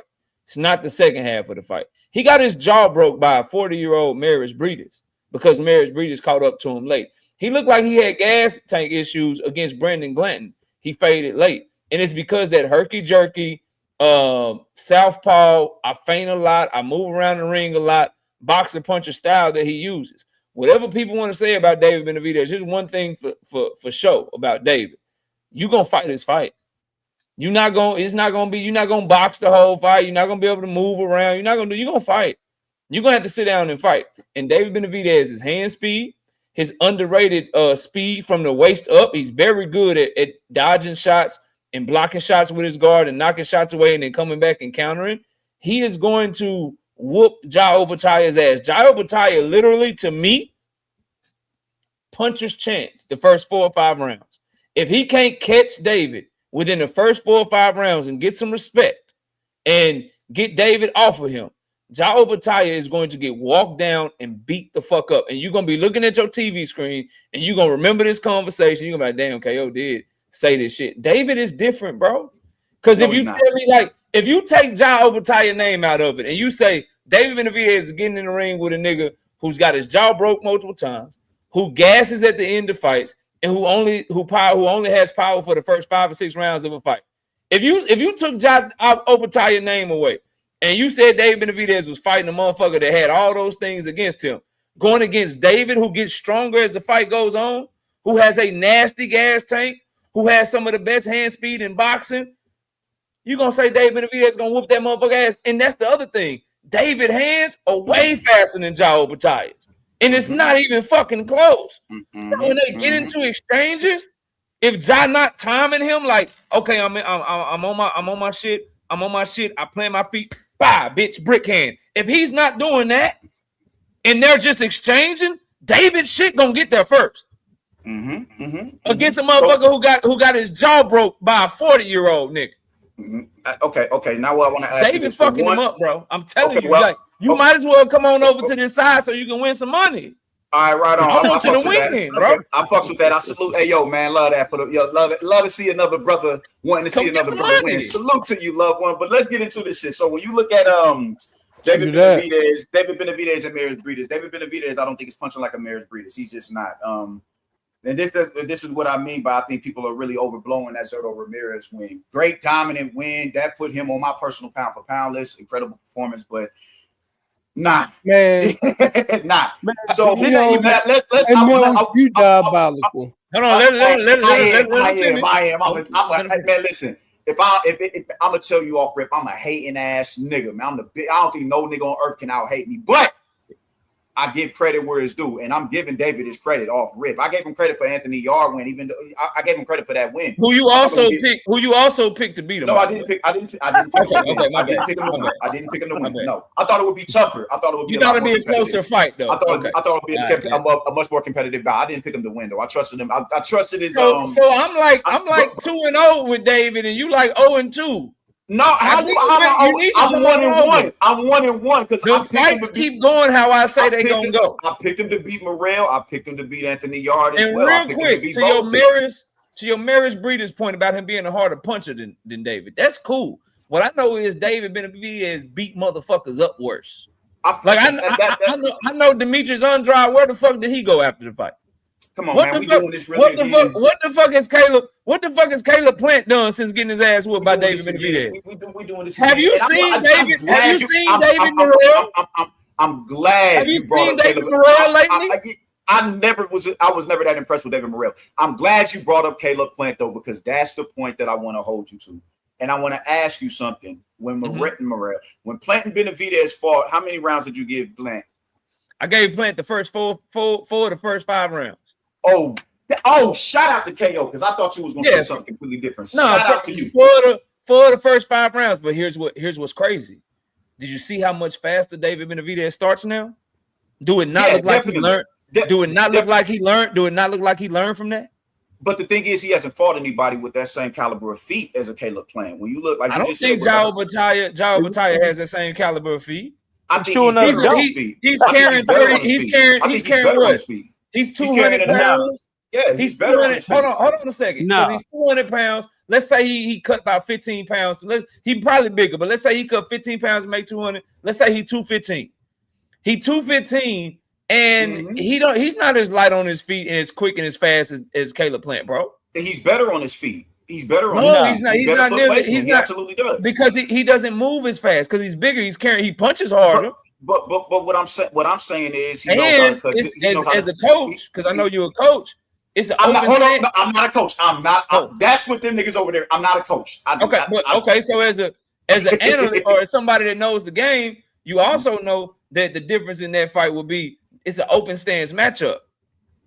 And so David's brick hand with João Batalha being a southpaw, his straight right hand, which is nasty anyway, it's even more prevalent against a southpaw fighter and João Batalha. And we look at what David Benavidez has done to southpaws, he beats them the fuck up.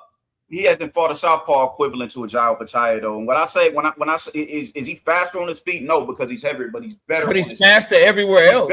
But I'm talking about Caleb Plant. João Batalha. Okay. João Batalha, he's not as fast on his feet as Caleb Plant. No, he carries more weight. So naturally, Caleb Plant is actually going to be faster on his feet, but João Batalha is better on his feet. But if you want to do the whole Caleb Plant ain't João Batalha thing, he's not. You got João Batalha got Maris Breeders. If we being real, if we are being real, that is the only really credible win that you can give João Batalha. I'm not saying which is why I don't understand why beating guys like David Thompson, Brandon Glantons. I can't even think of the other guys off the top of my head. I can look it up, but Brandon Glanton, Jack Massey. Bro, the same is true for Dave. Like Josh, nigga ain't seen nobody like David. The thing is this though, when you nobody. These are these cats that he's fighting there. These is natural cruiserweights, man. I don't think David Benavidez is going to be punching like that with these other dudes, man. I just don't. I don't. He think looked much more violent than David. I don't think his power was better against Zurdo than we've seen in his last few fights. You keep, and that's my thing. Y'all keep bringing up Zurdo. Zurdo, it's just nah. That ain't it. When you fight with a broken jaw and you make it to the 12th round and you still win the fight. David is not. He's not punching with that level of authority to slow someone like that. When you get your jaw broke, it is not happening. When you get your jaw broke, when you get your jaw broke by Maris Breeders, and Maris Breeders can catch up to you and cut the ring off and make you fight and time you. David Benavidez timing is better, his hand speed is better, and he got a better gas tank than a 40-year-old Maris Breeders, bro. His hand speed is better, absolutely. His hand speed is better, absolutely. I think he's just more talented than Maris Breeders. David has the faster hand. He has the fastest hands in the division. I'm not about to sit here and deny that. I'm not about to sit here and deny that. He has the fastest hands in the division. But what I'm saying is this: when you look at someone like a Jai Opetaia who has the ability to get in and get out, this is the same dude who chopped down a 6'7" cruiserweight in 4 rounds or whatever. Is that a world trash ass cruiserweight? And I was just about to say that. I need you to listen. I need you to slow down. If you 6'7" and you can't dunk, nigga, you trash. What I'm saying is this. I'm not saying that this dude is a world beater, but I need you to look at just on those attributes alone in itself. He's a fighter he's in a championship bout. He's worked himself up to title contention. Is he a world beater like that? No, I'm not about to say that, but he's worked his way up to title contention, which tells me he's pretty equipped on how to keep somebody on the end of their jab. When you are in front of somebody who's better than you, who knows how to slip to the outside of your jab, put his lead foot on the outside of your lead foot and close distance like that, and exploit his inability to spin out when you go and do that, and put them left straights down the pipe. That's IQ right there that we're talking about. David doesn't have the IQ of a Jai Opetaia. He doesn't. Getting in, getting out. Hold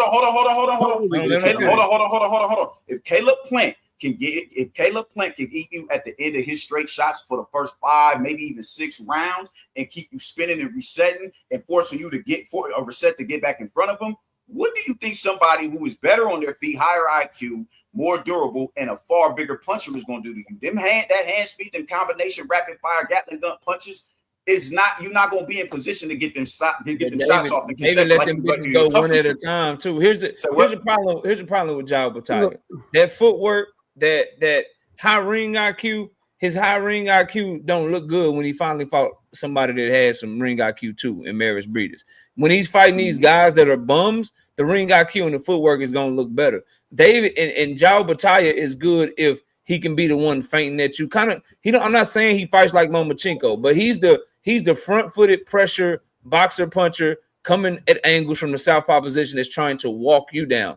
When you make him get in the pocket, and you make him fight with you in the pocket, and you push him to his back foot, he's not nearly like that. And the problem that he's going to have with David Benavidez is David, again, is just as long, but his hands are faster, and he's not going to be backing up. And I think people are underrating his defense, his head movement, and how good he is with catching and shooting with his guard, bro. David Nash, Jai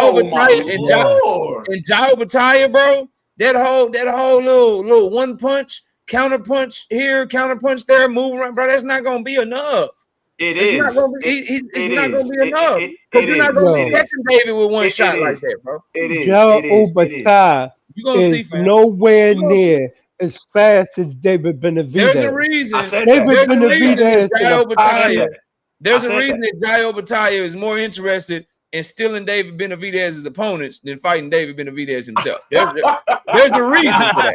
Exactly. There's a reason that he would rather steal Noel McKaylee than fight David Benavidez, my nigga. He gonna hit them Noel McKaylee and hit Opetaia with a 30-piece fucking combination. No, he's not. He will fall. No, he's not, loved one. You know that shit is bullshit. He's not gonna be able to hit that man with no 30 will hit that man with a 30-piece combination. It's not gonna happen, family. It's not gonna happen. It's gonna fall. I over-exaggerated. It's gonna be an 18. Let him respond. Let him respond to Jai Opetaia trying to take David Benavidez's opponent instead of actually fighting David. Man. So you're telling me Noel McKinley and Jai Opetaia wasn't already in the works of getting that fight over the line before David came in, and the who was that? The WBA, the WBO, the WBC came in on the. I know they tried. I know they were trying to work. I know they were trying to work on that fight. I know that Noel Machiavelli decided that he wanted to fight Jai Opetaia, but then the WBC made their ruling, and now you got to either fight your mandatory or you get stripped. But So I'm not talking about that. What I'm saying is, why all the energy for Noel Machiavelli, but why not try to just fight David? I mean, David got to want to fight. That's just David said he got to want David to said David said terms. David said terms. I'm not fighting for a Zuffa belt. You got to come over here and make these fights happen. When did they try to do that? You got a lineal belt on the line, man. You can't go out there and try. Brody, the dude that still has the Ring Magazine belt. He still is the top dog in the division. Man, you go undisputed. You still got the top dog in the division. Man, that Ring belt ain't worth you're nothing, man. not the number one in the division. You can have all the belts. You can have all. You can number one in the division. Number one in the division, according to the Ring Magazine, who is owned by the same person that owns his promotional company. Fuck that. I don't give a fuck about that. That Ring belt man garbage, man. Come on, bro. Conjecture. Hey, yo, get that. No, that's not conjecture. This is KO you talking to, bro. This nigga is still you talking to. This nigga is number one because he got the ring belt that is owned by the nigga that owns who he's signed to, bro. Fuck that belt. Okay, I'm not. Have you seen the ring rankings lately, bro? I haven't. I honestly haven't. I haven't. Pull them up. Are you talking about just in that division? Are you talking about cruiserweight? The rankings in the cruiserweight division? I would go to asking. That's a legit question. That's a legit. No, I'm talking about multiple divisions. So here's their welterweight rankings. Devin Haney number one, Brian Norman number two, Jack Catterall, Imonta Stanionis, Ryan Garcia, Rohan Polanco, Raul Carrier, Alexis Rocha, Richard Hitchens, and Liam Perot. Where the fuck is Rolly Ramiro the champion? Why the fuck is Ryan Garcia number 5, but Jack Catterall and Imonta Stanionis 3 and 4? That's welterweight. But you want me to take that shit serious? Hold on, let's look at the ring 154 rankings. Boots in is number 1. I can fuck with that. Virgil Ortiz number 2, Sebastian Fundora 3. I can fuck with those 2. Why the fuck is Israel Madrimov number 4? Over Josh Kelly. The Ring Magazine is trash. So the thing is this, right? You want to show me more divisions? All right, cool. Okay. You can show me more before I respond. Hold on. The ring shit. Jairo Battaglia 1, cool. Benavidez 2, Zerto 3, Billum Smith. No, I'm sorry, Zerto 2, Billum Smith 3, Cesliak 4, Noel 5. How the fuck is the WBC interim champion ranked above the WBC champion? Me personally, I ain't putting. I'm not putting Zerto over no Chris Billum Smith as of right now, man. But my thing is this: he has the lineal belt. He's still lineal status. Until someone takes that belt off of him, he's an HNIC in the division. I'm not even done. But that lineal belt, man. You made me change my avatar. Hey, look, I fucked the ring for a second. I'm cooking the ring. Fuck them. Why is Keyshawn Davis still in the 140-pound rankings? Get him. What is he doing here? I can't argue that. What is he doing here? Fuck that belt. I can't argue that.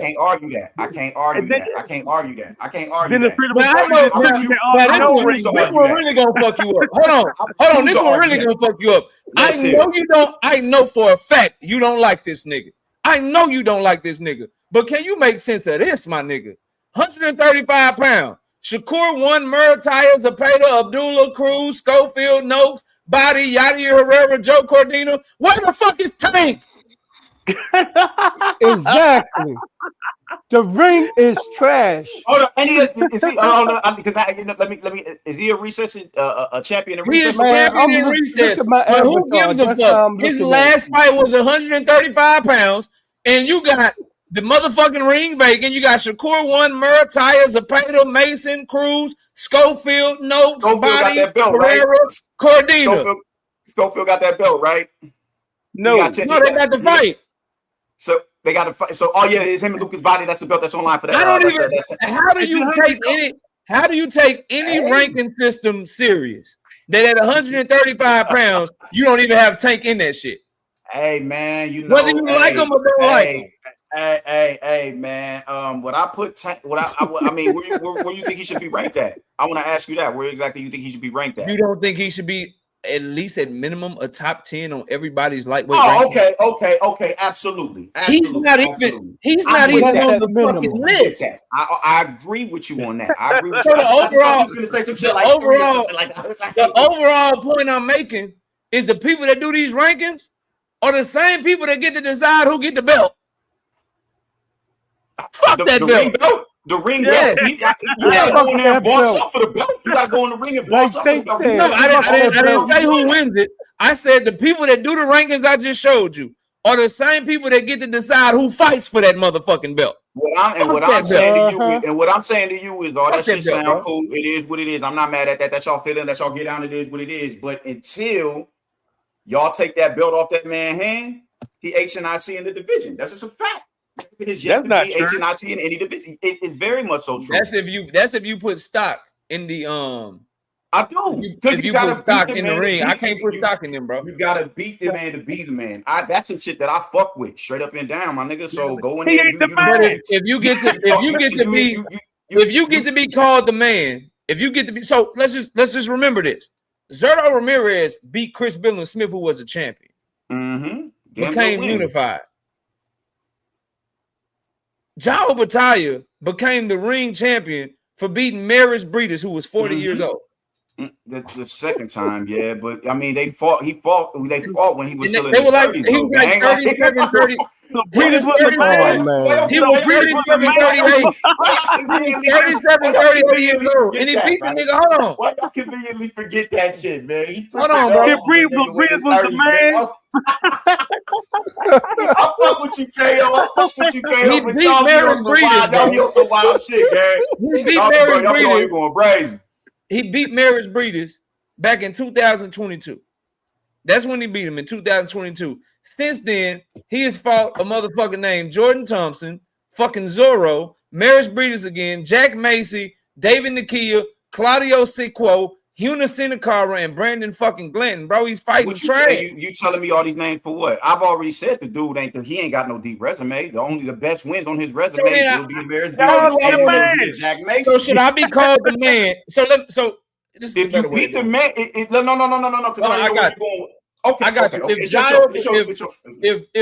Jai Opetaia, since we talking about Jai and David, if Jai Opetaia beat Maris Breeders, then beat David Benavidez, but Zurdo Ramirez was out there and Zurdo Ramirez was the ring champion, are we calling Jai Opetaia #1 in the division, or are we calling motherfucking Zurdo #1 in the division? See, I believe we would call Ja the man because Ja beat the better fighters and the better champions. And he's also the better fighter. That's what I'm also looking at it as well. I think Ja is just a better fighter than a David Benavidez, even though David Benavidez is currently unified. I think Ja is better. And I think most people feel that way. Nah, Ja is the more dangerous fighter. I think my Baltimore niggas don't believe. My Baltimore niggas ain't agreeing with that. But I think when it's time for fight night, when it's on fight night, we gotta start putting the bets out. Ja is going to be the favorite going into that fight. It's a reason he's going to be the favorite going into that fight, gang. He's going to be the favorite going into that fight. Man, I gotta tell y'all, bro. It's about 3:30. I gotta run. I'm finna go on dates, and then I gotta get back for this fight card. So salute to everybody, Mills. I appreciate you pulling up. Please don't make this the last time. Salute to all y'all. Appreciate y'all pulling up. Shout out to everybody that came in the chat. Y'all go over to Cam J Network. He live. Go check out my brother. He's still live over there cooking. Y'all go pull up on Cam J, man, and tell him KO sent us over here, man. And y'all go fuck with Cam, man. They over there working over there, man. Got a great panel going. So y'all go over there to Cam J Network. I'm gonna throw his channel in here. Y'all go over there and fuck with Cam, man. And let him know. You know, we sent you over there, bro. Y'all go check with the homie, man. Salute to everybody. Appreciate y'all pulling up, and we'll catch y'all on the next one. We out of here, y'all. Peace.